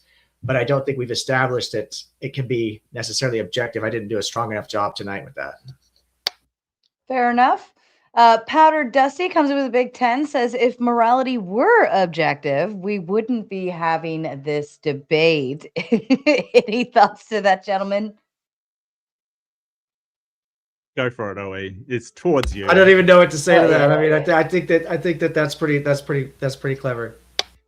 I don't think so, Dusty. That's like saying if the shape of the Earth was objective, we wouldn't be arguing about the shape. And I've seen flat Earth debates, millions of them, mate. So that isn't evidence that it is actually, subjective. Because as far as I'm aware, the shape of the Earth is objective, and we debate about it all the time. So, yeah. That's fair. That's fair. And as a kind reminder, I have been dropping the open panel link into my live chat. If you'd like to join and further discuss, I've got a few back there, and we do have room for more. Powder Dusty also says, all clout to the 10th man. I'm surprised 10th man isn't jumping backstage yet. Maybe he's still showering, as he told us in the chat earlier. Fourth Wiseman comes with a big 10, says, I take the high road objectively. Others may take the low road subjectively. I have no reason to be able to complain. Others complain until they become objective of their subjection. I'll leave it to you, gentlemen. Do you want me to go first? Yeah, I think this is essentially what... I'm sorry, brother. I thought you said yes. Okay. Yeah, this is essentially, if I'm following what the brother's saying here, this is essentially what I was trying to get at, is that if there isn't something objective that we can look at, that we can measure against, I don't know how we can establish a particular value system. I mean, it's just my opinion versus the other person's opinion. So if we look at some objective standard that's outside of opinion, then we can start to measure. So, like the rules of chess, once those are established, right, then we can make objectively good moves or objectively bad moves. So if nature establishes the rule for our human flourishing, from that, once that's established, we can make objectively good decisions or objectively bad decisions, is how I would answer that. Yeah, and I think that sort of high road and low road suggests a moral standard in and of itself. Sort of when you take the high road, usually you're taking the sort of, what you see as more ethical or more moral road kind of thing. So it's a bit of a weird statement. I don't think there is a high road and a low road. I think there is just the ontology, the actuality of whether morality is objective or not. And I like the chess analogy. I think I heard Matt Delahunty say that one. It's a really good analogy. But sort of what I would put to you is that if the rules of chess are subjective, which we know they are, then it means that all of the moves are in virtue of that subjective rules. So they're subjective as well. They're only objective in virtue of those rules. And hey, we might have decided to play backgammon. We might have decided to play something altogether different. And then the rules of chess or the moves that you want to make, they're not even applicable. Sorry, I know we're still debating, but I agree with you 100%, brother. I think, and that may not have been the best analogy, only in a sense that when I tried to basically just say, well, the nature sets the rules for the game of life. Okay. And nature's objective. So I agree with you 100%. We do subjectively set. I use this analogy when I talk to Christians about divine command theory, right? God sets the rules, so God is still subjective, even though the rules they can claim are objective. So for my analogy, it probably wasn't the best. Oh, no, fair enough. Perfect. Michael says with the big 5 says, I've been moving stuff out of the garage unit all day, and this debate is just what I need in my ears for the last truckload. Michael is backstage ready to come up and add to the conversation. So I'm excited. Sounds like you got the storage unit all set and good to go, and you're ready to come play. Thank you so much. Fourth Wiseman says, here's your cup. He puts a picture of the cup and says, now look at it and decide if it's half full or half empty. Thoughts, gentlemen? Yeah. The optimist says that it's half full. The pessimist says that it's half empty. And the engineer says that cup is twice as big as it needs to be. Fair enough. Anything from you, Objective? I can't follow that act. There's no way. That's pretty good. Robin comes in and says, would is it determinalism? Determinism. Okay, I was like, why Determinism. is there an L in there? Change subjectivity. Oof, good question, Robin. Good question. So hard determinism is sort of the idea that your actions and the actions that you make has no free will in it. You are just going through a series of determined by prior event causal actions in order to, you know, reach a goal that is predetermined by the prior events. So in that case, my question is, would morality really even exist at that point?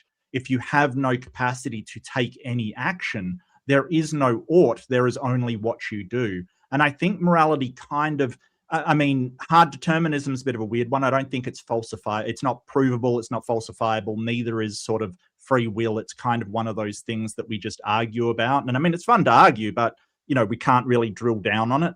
But I think it would change it to, well, their objective actions determined by prior events. But I think at that point, morality would be meaningless because there is no what you ought to do, because what you ought to do is what you do. Yeah, I actually do. I have considered this. I haven't really fully developed an argument around it, but I do think that it is very applicable. I really like this question. I do not subscribe to hard determinism. However, I do not believe in free will either. There is actually an argument to be made for what we call will or conscious choices that we can make. However, there are outside influence. Our environment affects the number of choices that we have. So the choices are extremely limited. So we can't really have free will. Once you put free in front of will, it becomes kind of self-defeating. You can look at a number of different ways to say, well, we don't really have free will. We have the ability to make certain choices. Hard determinism, as Mark said, it's really difficult to prove or falsify because to what extent are these outside environments, outside influences really affecting our decision making? But I do think there's a really strong argument to make for a soft determinism. And in this case, I think it would depend on how we're defining morality. If we have the ability to make a limited number of choices, and yet our choices are heavily influenced by deterministic values, it's because motive is what we really use to make choices. All of our choices are driven by motive. And so morality then could be argued that it leads to, we have increased motive for particular behaviors, and those behaviors lead to determined outcomes, which is kind of what I was trying to kind of wedge in earlier, talking about, well, we have observable, testable, predictable, repeatable actions. So we could look at, we could consider this almost an empirical data set for certain behaviors to consequences. And I think soft determinism and morality are cohesive. Once we get to hard determinism, I think I'm with Mark. I don't know if we could really put an ought in that at that point. With hard determinism, it seems incoherent, and I don't believe in free will. So I would have to say only the moral question only comes into play if there's like a middle ground, a soft determinism or a conscious decision making. Perfect. Thank you, gentlemen. Fourth Wiseman also comes up with another 10. It says, when you enter a turbulent current knowingly and you must cross through it, you soon learn aerodynamics and hydrodynamics, morphing into a form of least resistance that can endure the torrent. Torrent? I don't know what a torrent is. Is that a word? Yeah, yes, it's just a like you have a torrent of rain. It's a sudden onpouring of rain or something. Oh. Like it's a sudden and gushing sort of force of water. Also a way to pirate things, but never mind. So yeah, I don't disagree. Like you'll for instance, what's a good one? A riptide, right? If you're familiar with the beach, a rip is something that drags people out to sea. And counterintuitively, the best way to get out of a rip is to swim not towards the shore, not to where you want to be. It's actually to go with it or swim diagonally out and get out of the rip and then back in. So, you know, there's certainly objective ways to achieve those goals. And I don't disagree. You will eventually learn what those ways are in order to produce the outcome of, you know, the least resistance kind of thing. So the least resistance to a productive and happy society, you know, and I think over time we've learned that the least resistance to that is to sort of not have slaves, don't do, you know, sacrificial killings, all of this stuff we sort of learnt as we've gone along. But the question is that is-ought gap of, you know, why do you have to cross? Why ought you cross that torrent kind of thing? Why ought you get there in the first? It's sort of a why did the chicken cross the road in the first place? It's not about whether objectively it's the best way to cross. It's why do it in the first place? Why ought we do it in the first place? And that's really where the bone of contention in this debate is, just the goal that we're after, whether that's objective or that's not objective. You know, I don't want to speak for objective ethics, but that's what it seems like to me. Perfect. Yeah, I agree. Yeah, I agree with Mark and basically everything he said. I do think that is our impasse of this debate. I believe that and tried to argue for this natural goal, this inherent value system that human beings have, and all these different ways that I could establish that there is this value, there is this goal, something on the other side of the river that we naturally have a proclivity to. And that doesn't necessarily mandate that we will do this, but this is where we get our oughts, not our is's from, is we ought to maybe do what we are inclined to do. And I think that once we agree, and I think Mark and I are on the same page with this part, is if we could agree that we have this goal, then there is an objective standard of how we can best reach or attain that goal. So that's how I funnel morality and my understanding of morality. But I think that's where Mark and I have the difference is, are we really, is there this objective goal? Is there this objective value in humans? Is there an objective, or is it something that we, and we call ourselves good people, and maybe we have a right to feel like we're good people. We both agree that people have a value. Mark and I are in the same, very much the same. We want to treat people with respect. I've been very glad to know Mark. He's a very nice person because of that thing. So it's whether that goal is objective or not. I think we have not established either way. Perfect. Thank you, gentlemen. Jason Reeves sends in the Big 10 to say, for the great content, yes, provided by both Mark and Objective Ethics. Thank you, gentlemen. Iotin dropping by to send in some tomato love. Thank you so kindly. We love you back. Fourth Wiseman also says, this will get their thinking noggins on high road, low road. Any thoughts? I don't know. Look, take the high road if you want to gain altitude, take the low road if you want to lose altitude. I don't know what I'm supposed to say to that. Yeah. I'm guessing maybe the morality spin on that. I don't know. I think we did touch on that a few times with a few of the other questions. It's kind of the same concept is what value system are we going to use to determine which is which? Fair enough. And last one is Bionic Latino. Interesting name. Comes with a Big 10. Says culture, the privilege of violence, the zero-sum game, and the self, us versus other, them divide, make objective morality a jellyfish nailed to the wall. Objective ethics. Any thoughts on that one? It's always good to see my brother, Bionic Latino. He's been such a supporter of my channel from the very beginning. And that's all I can say to that. Fair enough. Mark, any thoughts to that? Yeah, I think that is true. I think that sort of there's these things that people will say that will get us to, if somebody is saying, hey, the zero-sum game is the best way to create a flourishing society, that's probably not true. Like that will not get you to a flourishing society where you're basically taking from others in order to get for yourself. You know, I think that, you know, culture and self versus other, them divide. It depends, because if you want the best society, you're probably going to want to at least sort of bring in as many people to that society with commonly held values as you can, because, you know, conflicts in values will make problems. So, but yeah, I do agree. Sorry, I'm just sort of rambling. I do agree. Perfect. Awesome. Gentlemen, I wanted to give you both the option. I know there was kind of some time crunches in either direction. If you wanted to make an exit now before I bring up the panel, I wanted to give you that opportunity. Otherwise, we'll just go ahead and I'll stick around for a few minutes more. I am starting to fade. My cold medicine's wearing off. But could I turn my camera off so I could? Yes, be a little absolutely. Bit more do your thing. All right, ladies and gentlemen, let's meet our panel.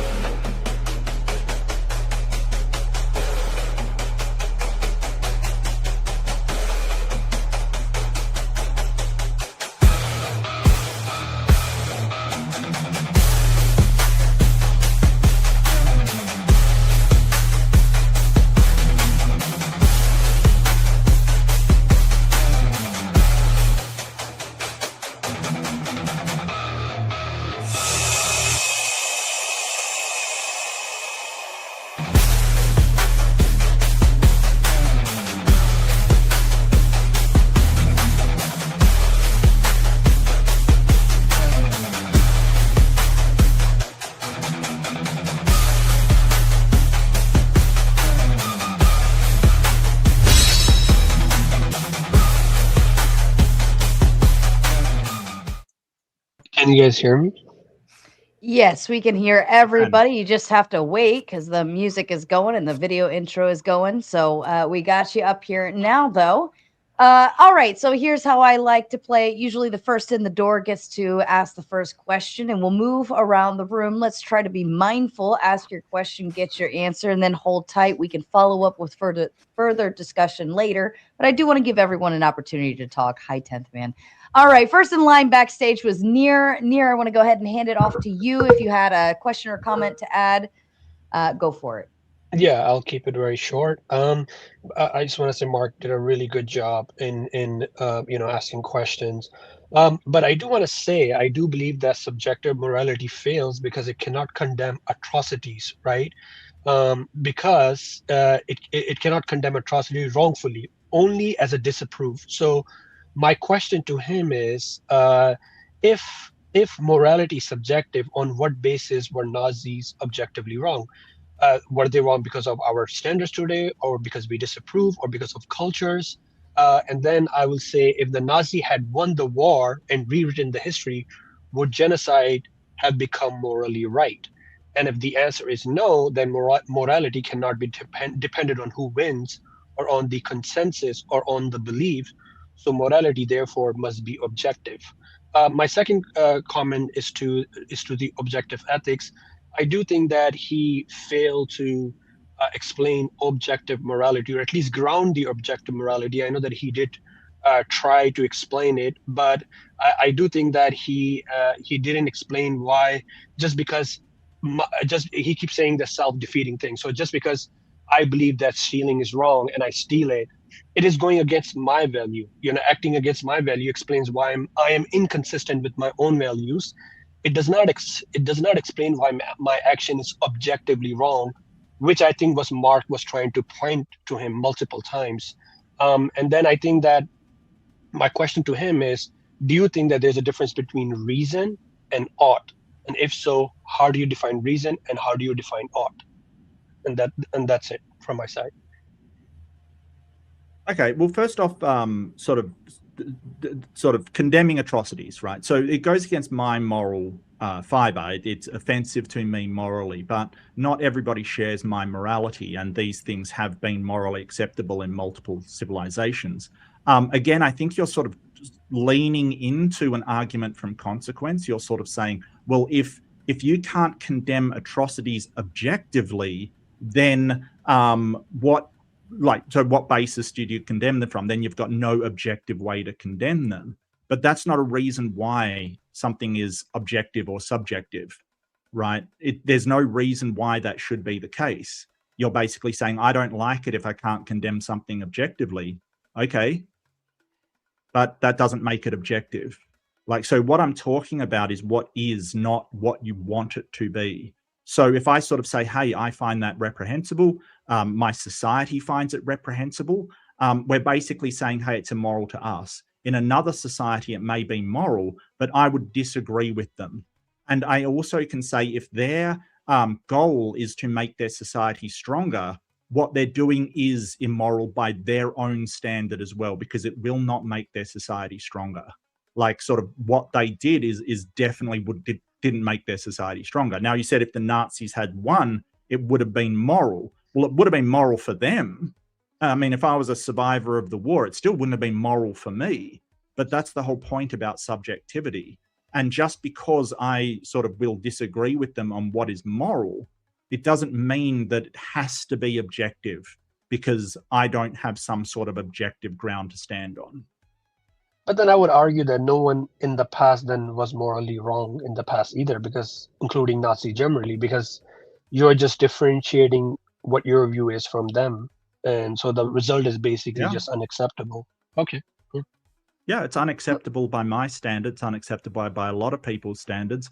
It depends on what those people want, though. If they want a flourishing world, sort of a fascist regime will not give that to you. There is no path to get to a flourishing, happy world through that. So if that's what you want, that may be moral to you. But at that point, we have to say, well, I'm not going to be part of that society because that's not what I want. Okay, perfect. It looks like objective ethics camera or something jumped, like clicked out. So I can't pull him back up until it connects back in. He may have to jump out and back in. Yeah, you have to do that on your end, OE. You have to like do something on your end. It's not going to let me. It probably jump out and back in might be the best thing. Deconverted man, we'll move on until OE gets back. But deconverted, do you have a question for Mark or OE? Yeah, well, I wanted to see if we could get both of them to post their syllogism in chat or the description of the video. I don't know if Mark had one per se, but yeah, I just want to make sure that they could do that, or somebody could. And then for Mark, I had a couple of questions, but one I think you kind of already answered using this chess analogy that you could call morals objective because they point to the ethical goal. But the ethics itself is subjective ultimately. So, well, the metaethics is. Yeah. And then the other question was, if morals are subjective, but then lying about them being objective would increase human well-being or better conditions for life or whatever, then would it be moral to lie about morals being objective?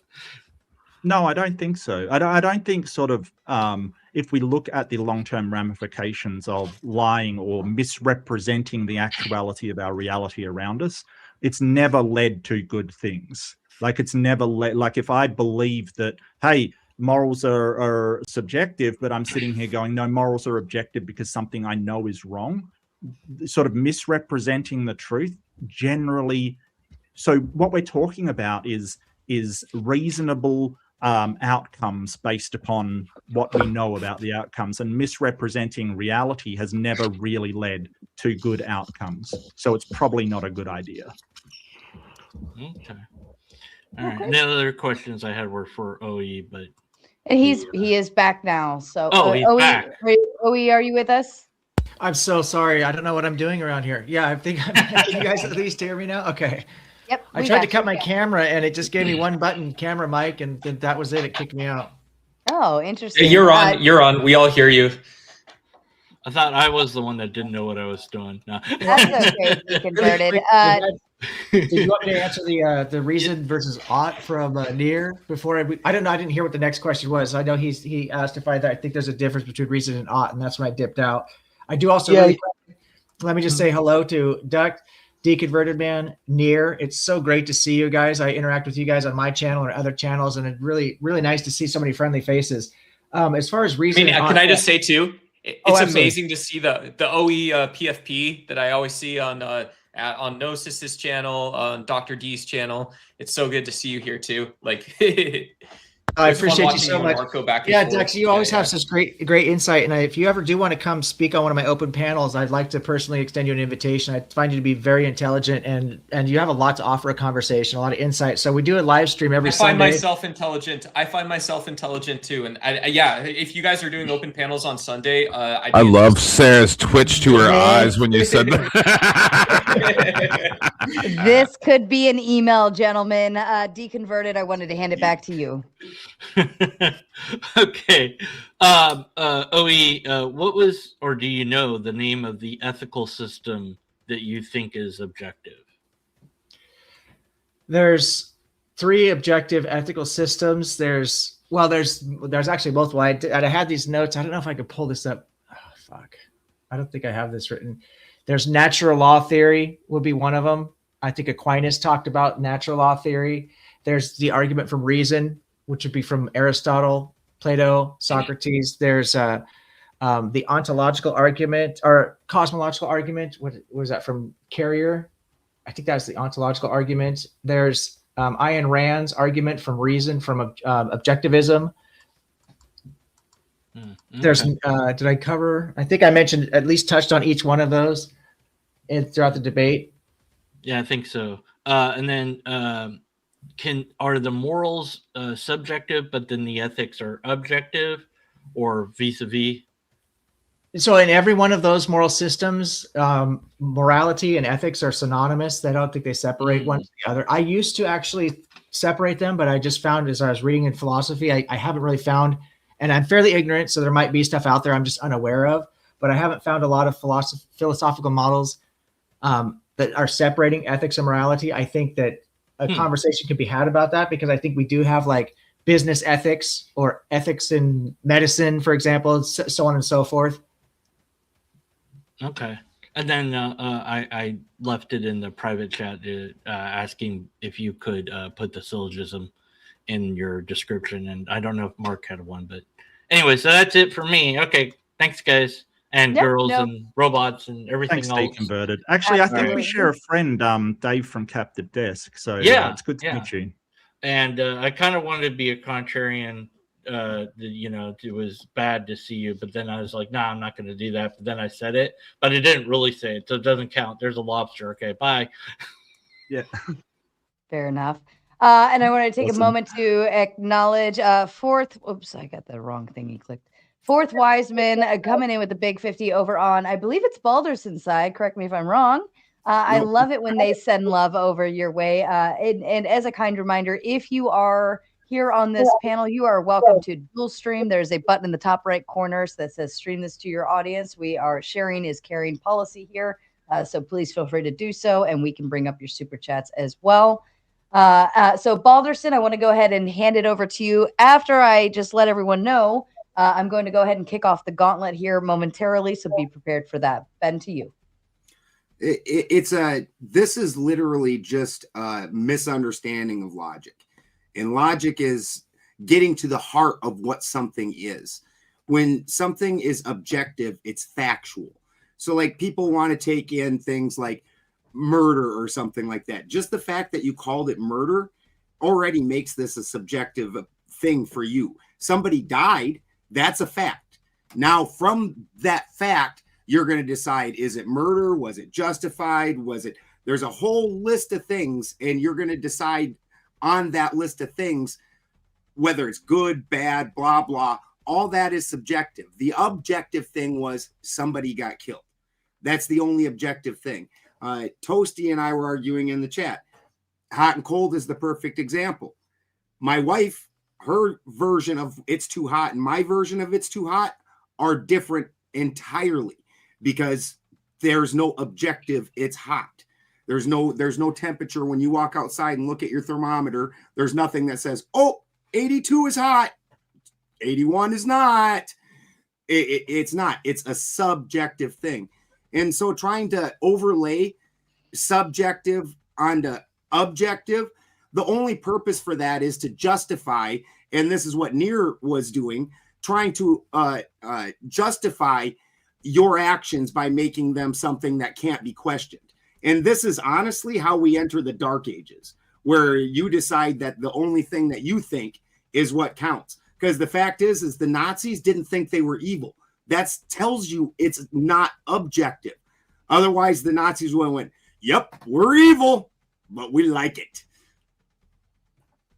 Well, I think it definitely can be argued that if you say it is a objective fact that somebody was killed in contravention of the laws of a society, I think that is perhaps an objective fact, or you can make an argument that it's an objective fact.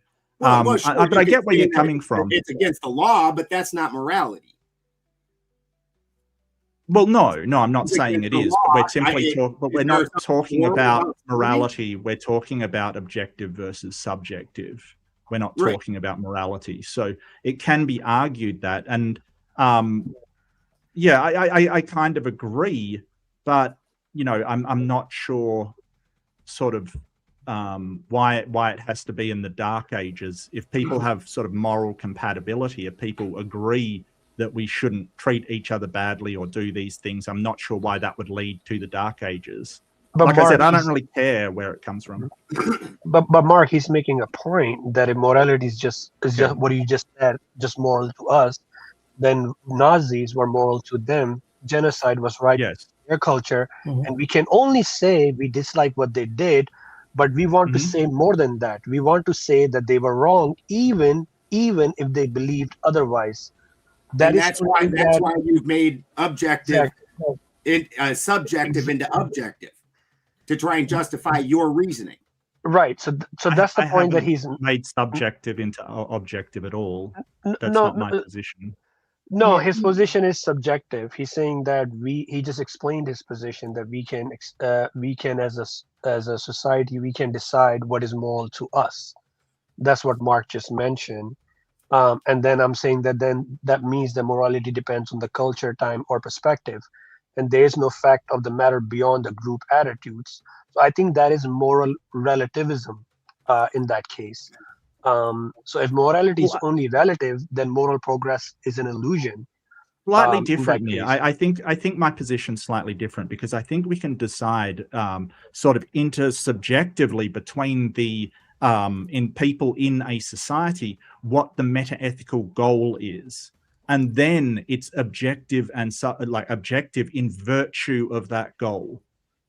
Okay, so it's slightly different. You're not sort of, I'm a metaethical relativist. So yeah, I think that in past times, people have chosen different goals subjectively, like to, have the Aztec gods to be the one that got the most sacrifices, or for the glory of this particular king in this area.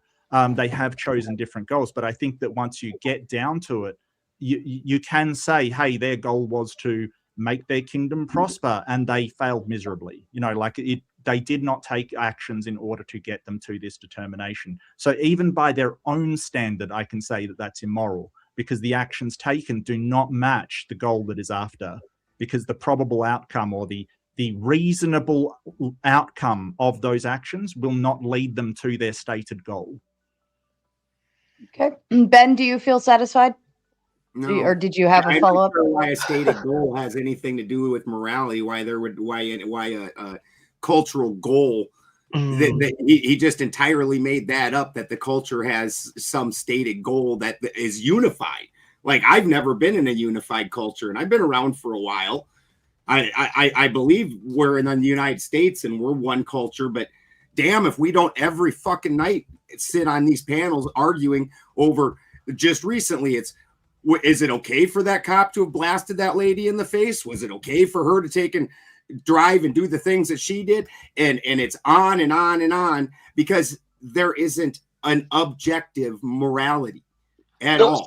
Do you think okay, well, I'm not getting into specifics. Do you think that it is a common goal for Americans to advance the prosperity of America?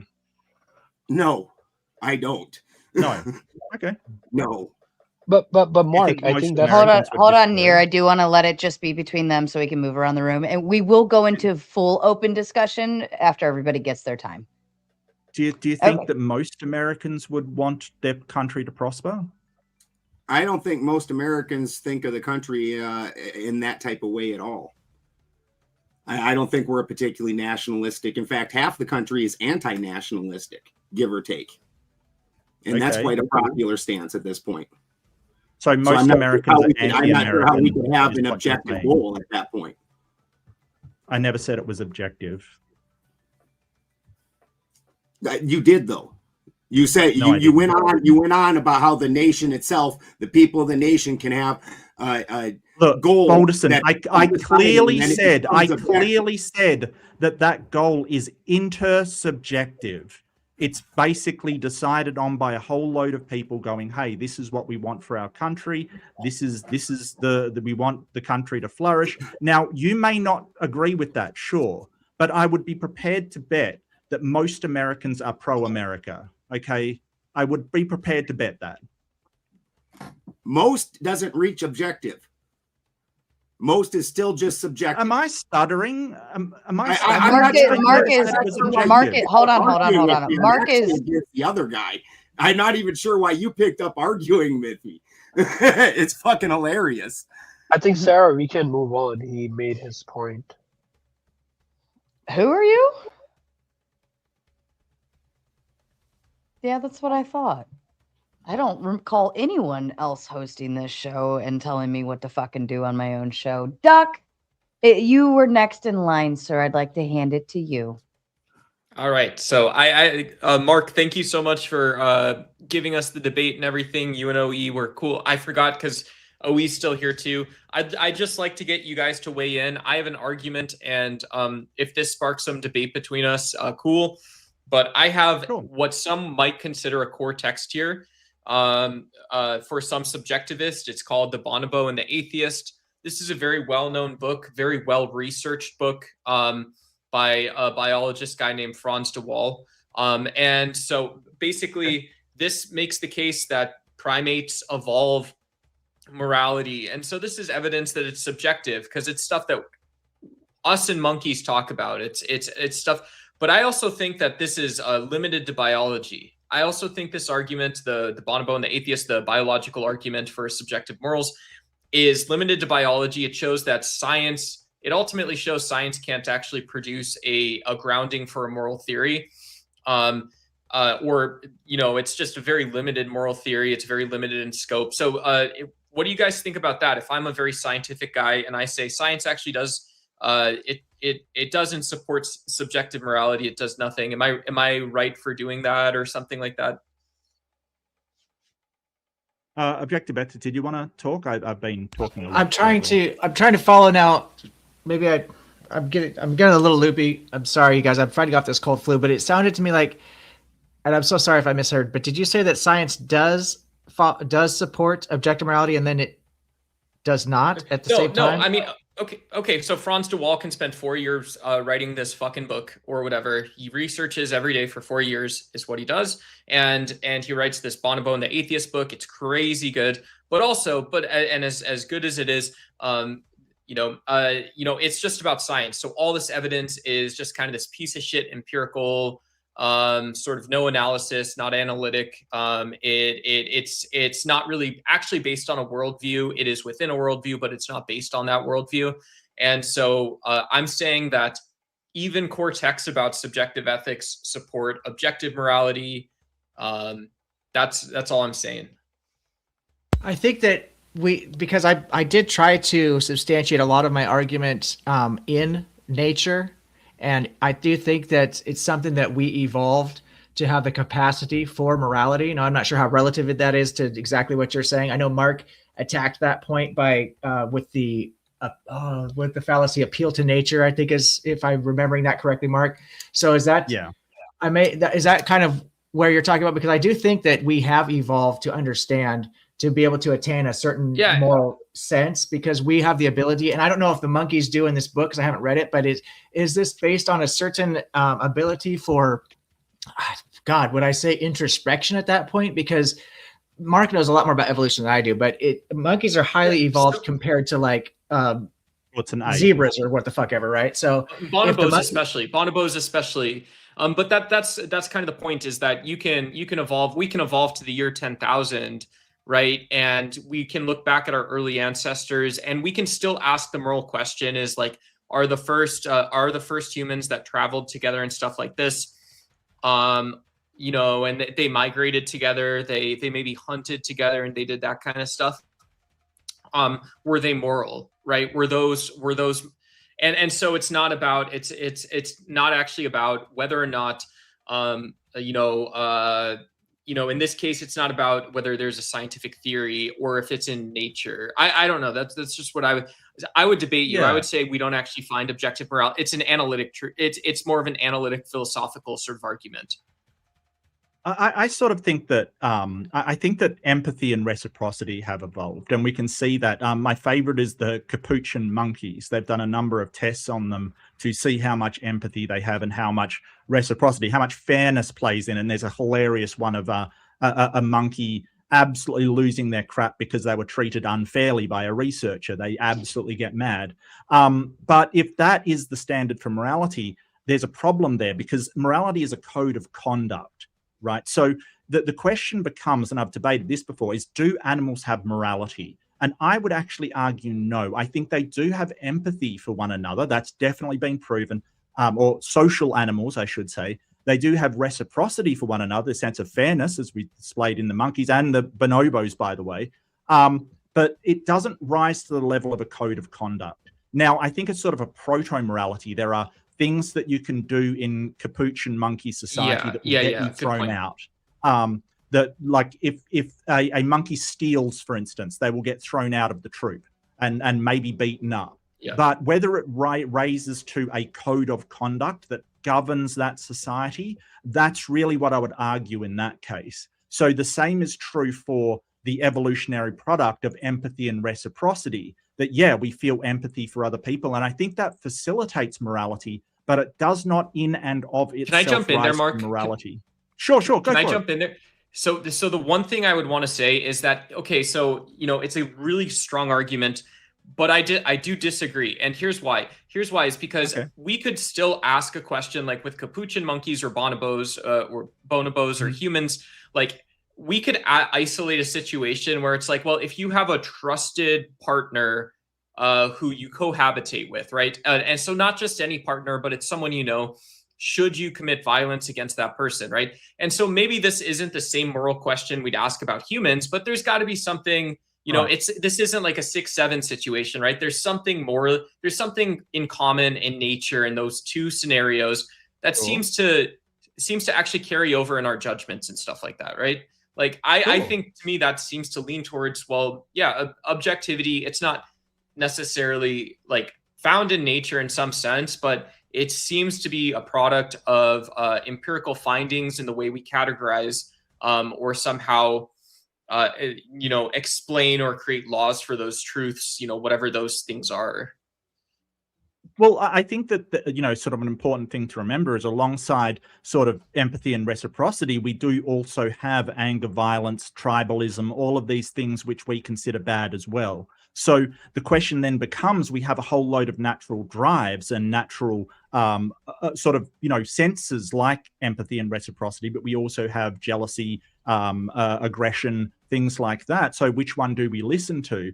And I think that to me, morality is saying, well, which one we listen to is the one that will get you to the reasonable, probable outcome that you are looking for, right? So if you are bailed up by a wall and you want to survive, then maybe that aggression thing is the best way to go, right? Like under that circumstance, for that outcome, that may be the best way to go.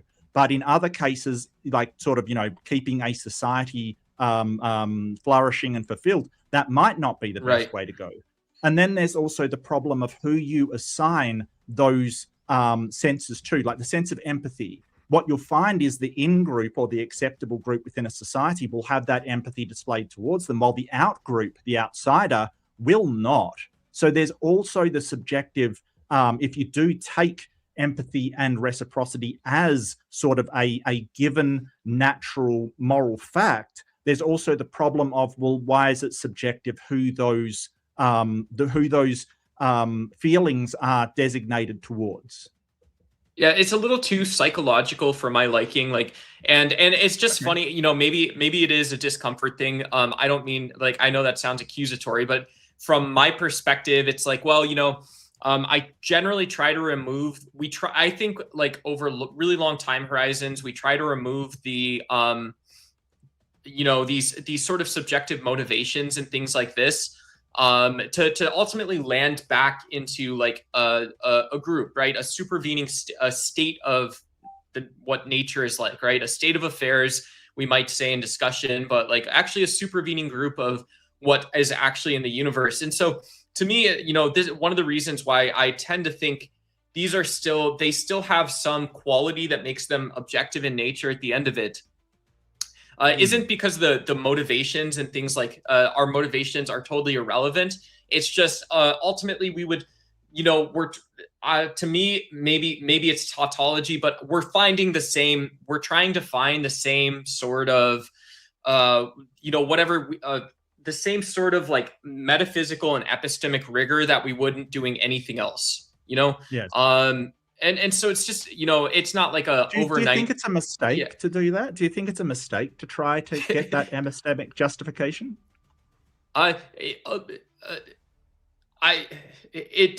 It doesn't seem like it's a mistake to pursue it. I don't know if that's a fair question back to you. Gotcha. Yeah, no, I agree. I don't think it's a mistake to pursue it. I think that sort of asking for the rigor that we have with, say, scientific endeavors where everything is objective as humanly possible, I think that may be, from my perspective as being a metaethical relativist, like a lost cause, because we're trying to ground the morality in something that, to my mind, it probably doesn't exist. And like I said, I won't die on that hill. If someone can show it, fantastic. But I don't think it exists. So I think that, hey, pursue it with rigor, but I think be prepared that you won't find something that will hold up under scientific scrutiny. I mean, I'm basically satisfied. I would just say with that, it's like, well, I don't think this is a lone wolf pursuit. And ultimately the sort of final thing that in my view, not in my infinite wisdom or greatness or anything like that, but I would say that, kind of the what I think of as the alpha arguments for objective morality, the things you might reach first versus, in this case, like the beta arguments are good things and whatever comes after are also good. But the alpha arguments for objective morality are like, what was it? Okay, so I'd have a hankering to understand morality around chemistry. And so that is worth pursuing, even if it's incoherent. Biochemistry and morality, and then fundamental physics and morality. It maybe is a total sort of crapshoot, but it's absolutely is 100% worth doing.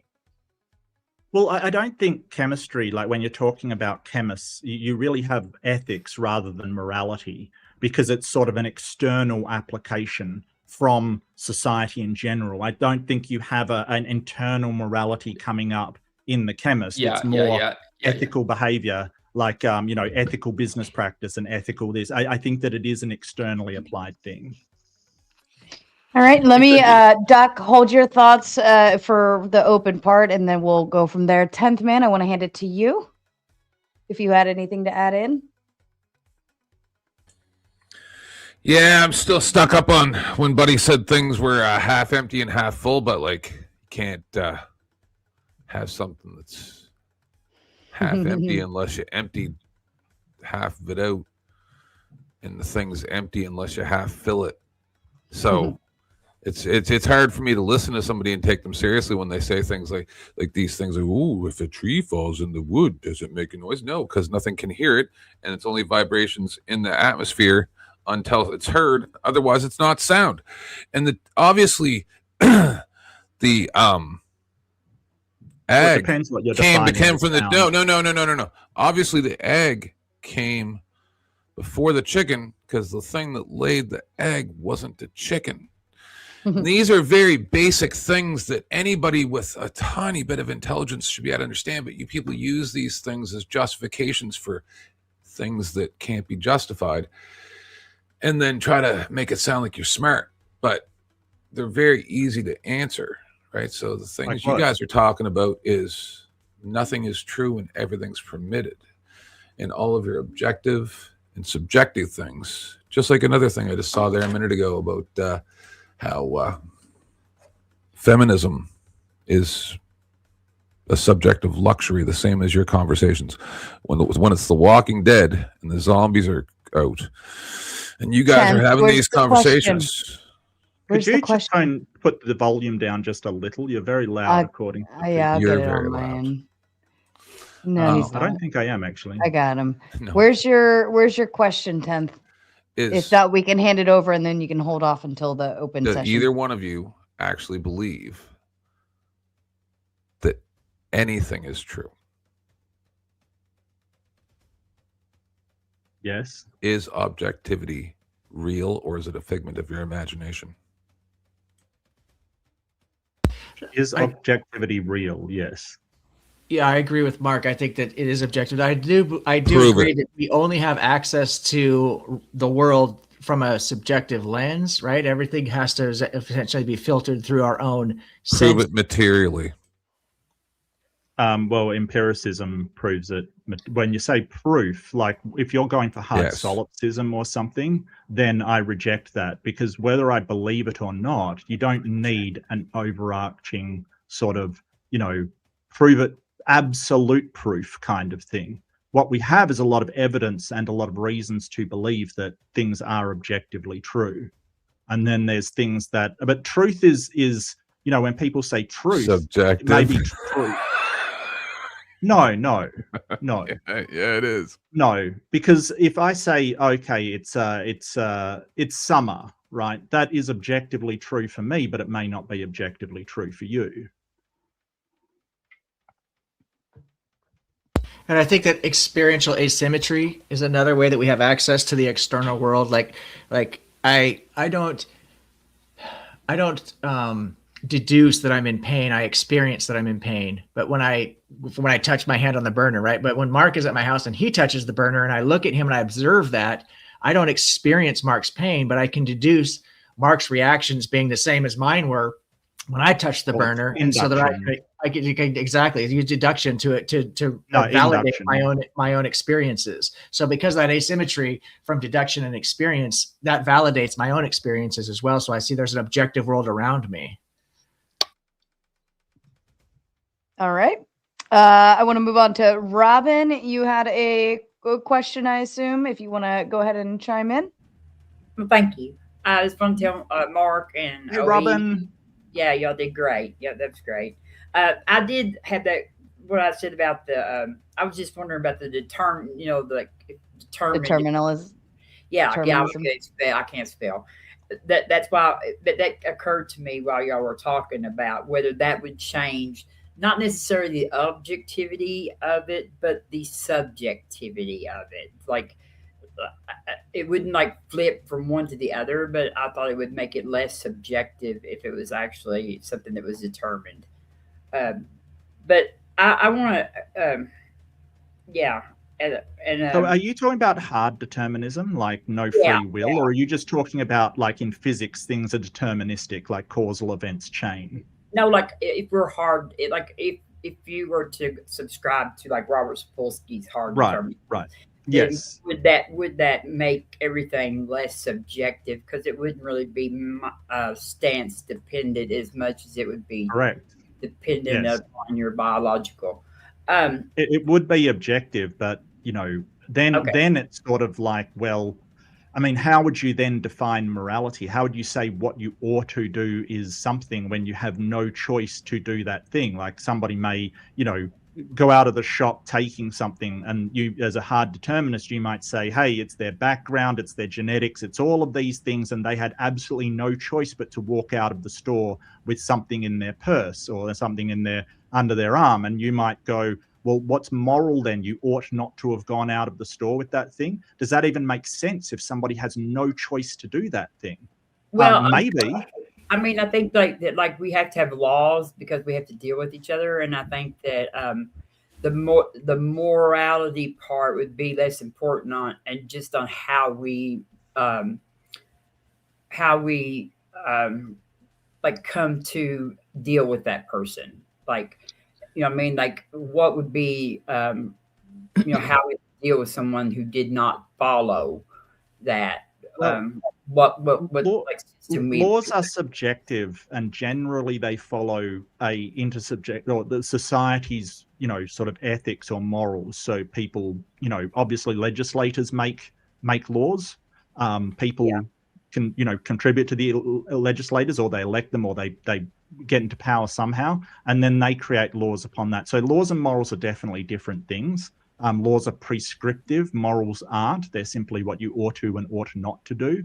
So, but it's sort of, we're sort of saying now that, hey, morality is sort of whether somebody obeys the laws or not. So what gave us those laws in the first place, if not morality? Well, I mean, I didn't really say it was morality as far as just like how we treat the person. Right. No, I understand. Yeah, Robin, I'm picking up what you're putting down. And I think that's, and I don't have an extensive knowledge of Robert Sapolsky, but I have looked into some of his stuff. Actually, I find him to be really brilliant and really enjoy his stuff. But even with his position of hard determinism, Robert Sapolsky, because the environment plays a part in our actions, our quote unquote decision making. But even Robert Sapolsky believes that we have a certain element of decision-making process or functionality. And so when it comes to how we treat now, not the laws, what Mark's talking about, that's subjective. I agree with that. But what you're talking about, if I'm understanding you, is when somebody violates the law, how do we ethically treat this person? Because if things are determined, can we really condemn criminal behavior, so on and so forth? And Robert Sapolsky, from my understanding, is that we should be focusing on rehabilitation and education, which is where our criminal system fails, frankly, especially here in the U.S. I think it's 60% of people will reoffend within 3 years, 90% will reoffend within 10 years. It's because we're not rehabilitating people, we're locking them up. We're basically making them better criminals, frankly. If anybody's been in a joint before, you just learn all the tricks of the trade. You meet new contacts and you're up back on the streets doing, just another criminal again. So we really need to focus, according to Sapolsky, and I agree with him 100%, is that we focus on the rehabilitation of criminals, education. We do have to separate them from society. It isn't like we just say, oh, well, everything's determined. Too bad they just, drowned a bunch of babies or whatever. No, we definitely need to separate bad people, bad actors from society because they are an inherent danger. But we should be focusing our dollars and our efforts into rehabilitating and educating these people so they understand why did I make these decisions? Because the environment that they were in led to their decision-making process, so on and so forth. Does that answer your question? Yes. And let me just say one more thing, and then I'm gonna get out of here. Like Mark, to me, the purpose of government, I kind of subscribe to what OE was talking about natural law theory, but more on a John Locke level for politics. So I believe that gut laws should be just the laws we have should be just to protect our rights from the government and from other people of violating those rights. So I don't think I don't think that laws should be based in moral opinions or anything like that. So that's why I think it would that would work. Because I am a hard determinist. So okay. Well, I think that with how you treat criminals after they've offended, I think it's the moral thing to do with rehabilitative justice, because that will get you to less crime. That is the shown and empirically demonstrated way to have less criminals. So if you are in fact after less criminals, then rehabilitative justice is the way to go. So I see it as moral because you have a ethical goal. One system where you try to rehabilitate somebody into society will get you to that goal, and the other one where you just lock them up to punish them with other criminals to learn from, that will not get you to the goal of less crime. We know from studies that sort of threatening people with punishment does not really prevent them from committing crimes. It isn't the thing that you would think does it. So I agree. So I'm completely on board with all that. On that kind of, I'm pretty much Robert Sapolsky. But and I just want to say one more thing. Duck, please say bonobo. It kills me when he says, I don't know how he says it. Bonobo. Hey, it's my friend Mock looks like a bonobo. My friend Mock looks like he looks like a monkey, Robin. He's a chimpanzee these days, Robin. Maki's not a human. But Fair enough. I'm sorry. Thank you. Absolutely, Robin. No problem here. Thank you so much for joining.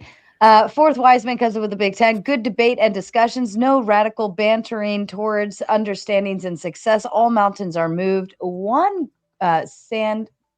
grain of sand at a time. I think that's beautiful. Thank you so much, Fourth Wiseman. It has been a really solid discussion, and I'm really excited for it to continue. Clay, you were next in line, sir. Did you have a thought or question to add in? Yeah. No, I appreciate it. It was absolutely an amazing debate, very respectful and all of that good stuff. And before I go into it, Sarah, I do want to apologize that yesterday I was absolutely being an asshole, and Jason absolutely was in the right to boot me. And I will try to do better. But to address the guys, so it's not an apology without a yodel, Clay. Oh no, that is reserved for money. For the gauntlet, we'll do that over there. Go ahead with your question, Clay. So I wanted to address probably the hardest one for me, because I could go subjective or objective on this, but because I believe that people have what's called subjective morality, but that we are trying to attain an objective morality. Each and every one of us are. Now, that would be my main question. Why is it, if there is not objective morality, do human beings try, even with society, to obtain that objective morality if it doesn't exist? Why would we go that far? Why would we create laws? Why would we create words? And even if we are the ones who actually created them, maybe those words are just something that came up in our mind. Why is it that we have a conscience? Why is it that we have these meta realities in our minds being created that seem to point to an axiom of morality? Well, I think it's mostly because we're sort of pattern seeking and recognizing beings. We seek patterns, and we have a problem with the misplaced concrete, right? That's something that's abstract that we think is concrete. So we have a tendency, a bias towards thinking things are concrete when they're really abstractions. So that, and a bias towards having an answer if no answer is there. We have a bias to say, hey, could it be this? And then inserting that as perhaps fact when we haven't established that as true. So we've got to be aware of our biases there. Why that is, probably something to do with the way that humans have developed over the years. If you don't know the answer to something, somebody with a concrete answer generally may take an action, whereas somebody without one, like for instance, the bushes rustle and you don't know what it is, it's generally the guy that thinks it's a tiger that survives, would be my answer. So things like pareidolia, we've got the tendency to see faces where none exist. That is a demonstrated tendency. And why that is, there's a lot of complex reasons why, but a lot of it is seeing agency or seeing somebody where there is no somebody, because it's good for survival. But, you know, whether that answers your question or not, I'm not sure. We may not know why we sort of think of things as concrete when they're abstracts. I'm not 100% sure. No, that's a fair answer. And obviously, you know, you much like myself or anybody would most likely be operating on limited knowledge, right? You can only address what you do know versus, you know, if there's something out there that you don't know, then clearly you're not going to be able to speak on that with good knowledge. But that's where I say, you know, the possibility of objective morality is still there, of course. So sure, it being the case that objective morality would be a possibility, wouldn't it seem even more so to be real, especially considering all of the meta that is possible? Okay, so is it possible that objective morality isn't there? Sure. Okay, so you've got one option saying it's possible that it is there, and another option saying it's possible it's not. Correct. What rational justification would you have to go for either? Well, of course, the meta. So the conscience, the virtues, so you personally believe things are good, that would be subjective, or bad, that would be subjective. Others believe the same. Now, it may differ on what those good and bad are, but we are all trying to achieve that higher goal of morality. What would be that higher goal of morality if not objective? Well, I would have to, you know, a higher goal. I'm not sure what you mean by that, but sort of as far as conscience is concerned, a lot of the higher level officers of the Nazis, they thought they were doing the right thing. They didn't have the conscience that you're speaking of. Like they were basically like, yeah, I did it for my country. So if the conscience is something that is objective, why is it not the same for different people? So the goal would be the same. The goal would still be objective morality. So it would still be that they, so essentially every person actually believes that what they are doing is a good thing, correct? Well, Clay, I'm a bit confused because you're sort of putting intentionality into ontology, like the goal is for there to be objective morality. And it's like whatever intention it is to find objective morality or to find objective truths in the universe doesn't make it true or false, right? So if we think that, hey, light has a certain thing along a certain spectrum, just because we're trying to find that out doesn't mean it is true. That is independent of what we're trying to find. Correct. Like, no, that's the correct. buffery sign over his brain going right now. No, that's yeah. I'm really glad, Clay, that you brought this up, because there's something I've not made an argument for, and I never actually considered it previously. I thought it was a dichotomy, either or, objective or subjective. But I've been talking to some people. In fact, I think Deconverted Man, who has left now, he's one of the people who got me thinking this. Maybe it's Chris.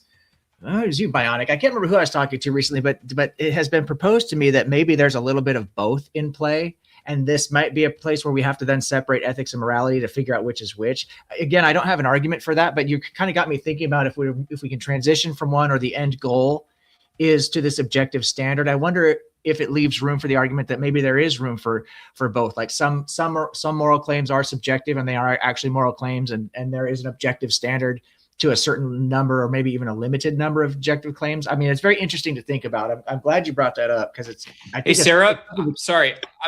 I'm totally interrupting. I got to take off, actually. Mike's burrito made me too hungry. So I'll see you guys later. Take care. Bye, Doc. Have a good night. Mike's sorry. Objective ethics. I apologize for the rude interruption for Doc, but if you still had a final thought to that, I didn't know if you were finished. No, that's pretty much it. I appreciate the kind words about the debate as well. Thank you, brother. Yeah. No, and I'll finish up with this. So, yeah, that's actually what I believe. I actually do believe that there is a higher standard of morality, which, I don't even like to call it morality personally. I believe, that that's just a made up word so that, essentially religious figures can establish what is good and bad, but we're talking specifically about what is good and bad here.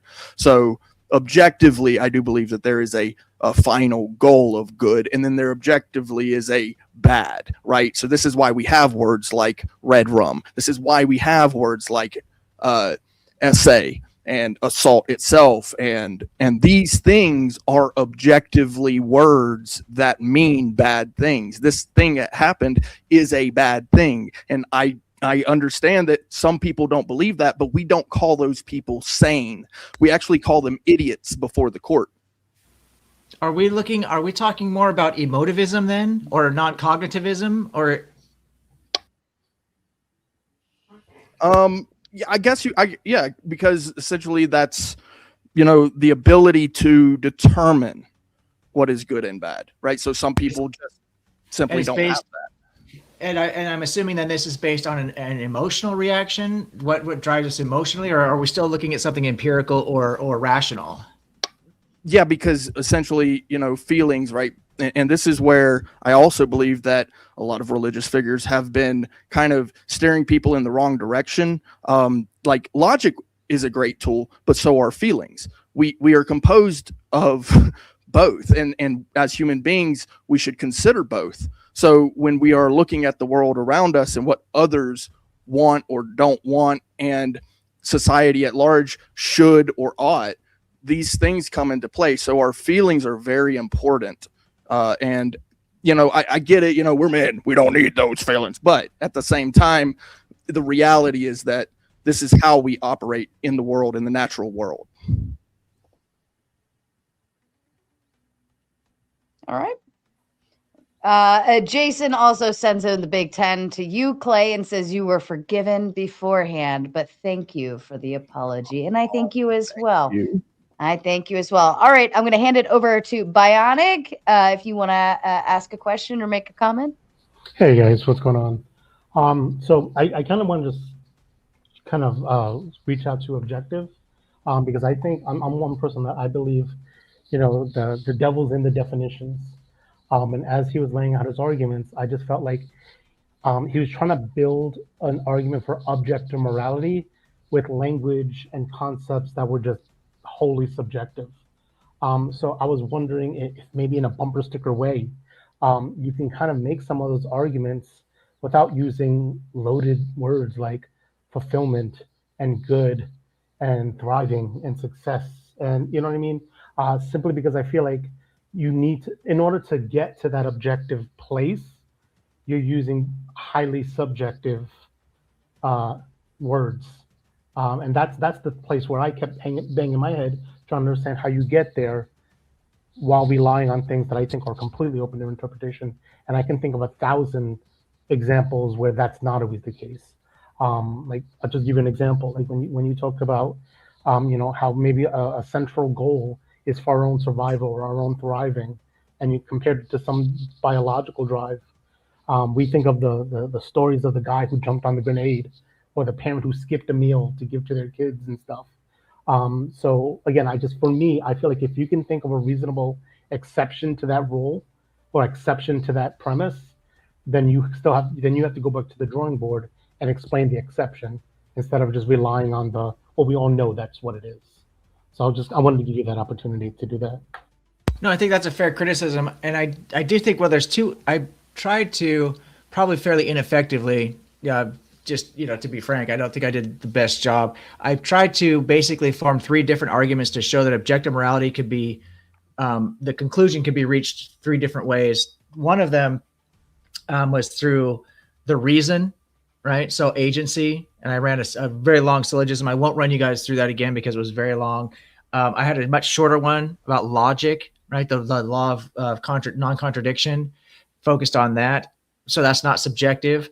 And the first one was through evolution. And I don't think that's subjective either, because, jumping on the grenade, we did have conversation in the debate. Mark did press me on, the well-being argument, but the first 3 formal arguments, I don't think any one of those was based on a subjective standard, unless, I don't know. I think Deconverted Man wanted me to post that syllogism in the comments. I think what I'll do is tomorrow I have Dr. Dan Norton, who's an Ayn Rand specialist who believes in Ayn Rand believes in objectivism. I brought Ayn Rand up in this conversation. She's a moral realist or a moral objectivist. So we'll be discussing this again tomorrow. So if you want to tune into the show tomorrow, I think I'll lay out, maybe we'll get into that, because we are going to be discussing ethics on that show.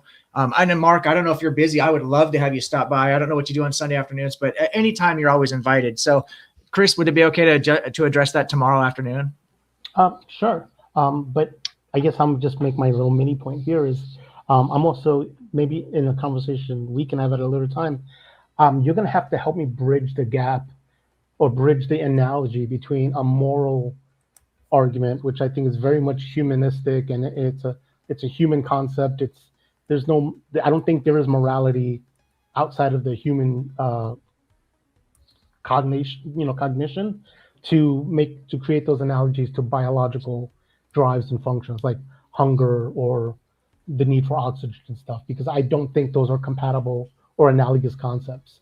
To say that in the same way we need to eat, we also need to be moral. I don't think that's, and I'm not saying that's the argument you're making, but if I can oversimplify, I feel like you're kind of playing with that concept as if you can treat those things as if they're parallel drives in our human experience, right? No, I think that's a fair criticism. Can I ask, because I'm not sure, maybe you're not even touching on this, but I think it might have been brought up earlier. So if something's relative, that doesn't necessarily mean it's subjective, right? It's just relative to a particular context or point of discussion. Are we on the same page with that? I think relative into certain context means as it relates to that subject, right? So yeah, but it's not necessarily stance, right? But it's not stance dependent, right? So like the laws of evolution for birds are relative to flying animals with feathers, but it's not subjective because the laws of evolution are objective, right? So if something's relative, that doesn't inherently mean it's subjective. Are we on the same page with that? Or would you say that's not true? I don't know, maybe I have a head cold because I'm not sure. I'm not sure I'd say there's sort of laws of evolution. I mean, there's laws of nature, but evolution doesn't really prioritize one thing over another, as in, a law sense, like you would have laws of physics kind of thing. Like this is how things will go. Evolution is more whatever works. It doesn't have a intentionality or a goal in mind. It's just whatever works. Well, I defer to you when it comes to anything about evolution, but just for my own clarity, Mark. So I agree with you that evolution doesn't have intentionality, but you mentioned the laws of physics, but the laws of physics don't have intentionality either, right? I mean, they are brute facts. They're natural processes. Can you give us an example of a law of evolution? Well, I wouldn't say evolution is brute fact. No. All right. No, I would say that like your direct sensory input may be a brute fact, but I wouldn't say evolution is. That's not a brute fact.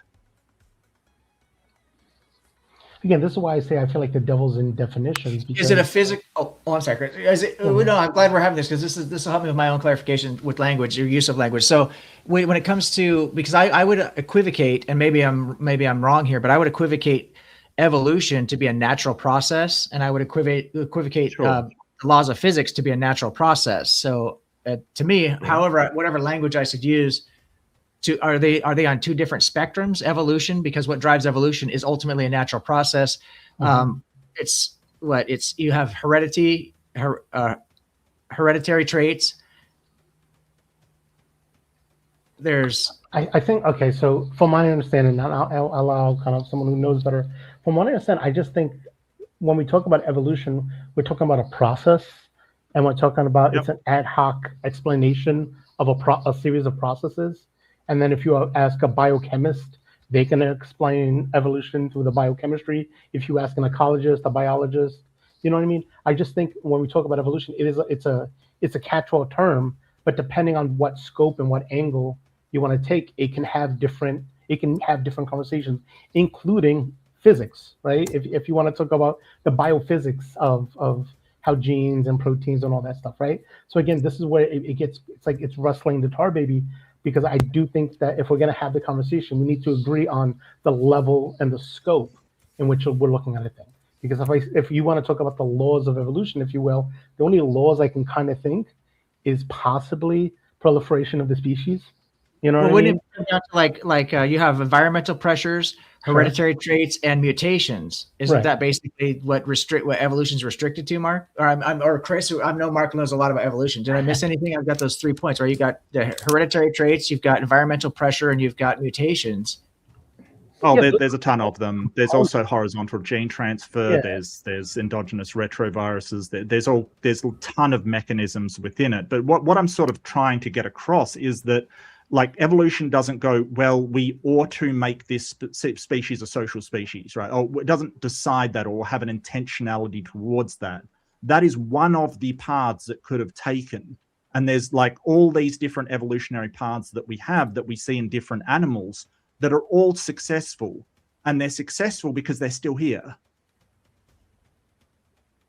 I agree with you. I agree with this, that it's not, there's no intention. I do agree with you there, and which is where I put it on the same level with like the laws of physics. There's no intention to the laws of physics. The Earth doesn't rotate around the sun because you and I are on the same page. We don't believe in a creator of some kind with intention or will. So it's just the laws of physics determine that the Earth rotates around the sun. There's no actual intention there. Same thing I would equivocate with evolution.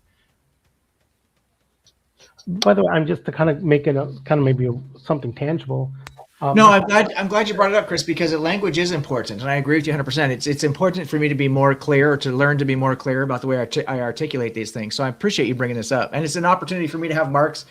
I do respect Mark's knowledge in regards to particular to evolution, so I can ask him these questions, directly. But I'll also say, just to kind of bring it back to what we've been speaking about, which is morality, and not to sound like Agent Smith, but the morality. I think the morality of human beings is not that different than the morality of the bacteria, where it's proliferation, right? So as much as we have a morality amongst ourselves, a lot of times that morality is based on us versus not us, right? A lot of times it's based on who we see as human. Like, you brought up the concept of slavery. To say that, human beings deserve rights, I can agree to that and say, yeah, but Black people aren't human beings. Right? That's a side step to that argument. You know what I mean? So I think the human rationale, I think rationality is a blessing and a curse, because it makes us brilliant people, but it also allows us to rationalize horrendous things and do it with a smirk on our face and say, oh no, it's not genocide, it's conquest. right? It's self-defense. And, they always say, bringing up the Nazis, going back to the Nazi argument, half of those very moral people, they were doing it from what their perception of was a self-defense. Because once they allowed that kind of the idea that they were fighting against vermin, or that they were fighting against an injustice, or they were fighting against an invasion, then it made it so much easier to say that then we're doing this for blood and soil.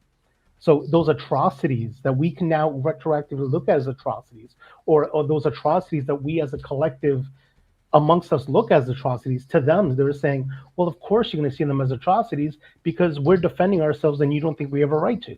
So again, the rationality that a lot of people can have makes it so easy for us to turn what are very subjective concepts into knock on it hard objective rules. And that's where I think there's a disconnect for me. Help me. You know what I mean? All right. I would like to let everyone know the gauntlet is officially open. If you know where you're going, please feel free to start heading over now. That is at the gauntlet debate. Otherwise, I've dropped the link in the chat, and we will also set up the raid. That's all set to go. So I'm closing out on the Raging Tomato on YouTube side now. And feel free, if you want to continue the show, to move over to the gauntlet. That also means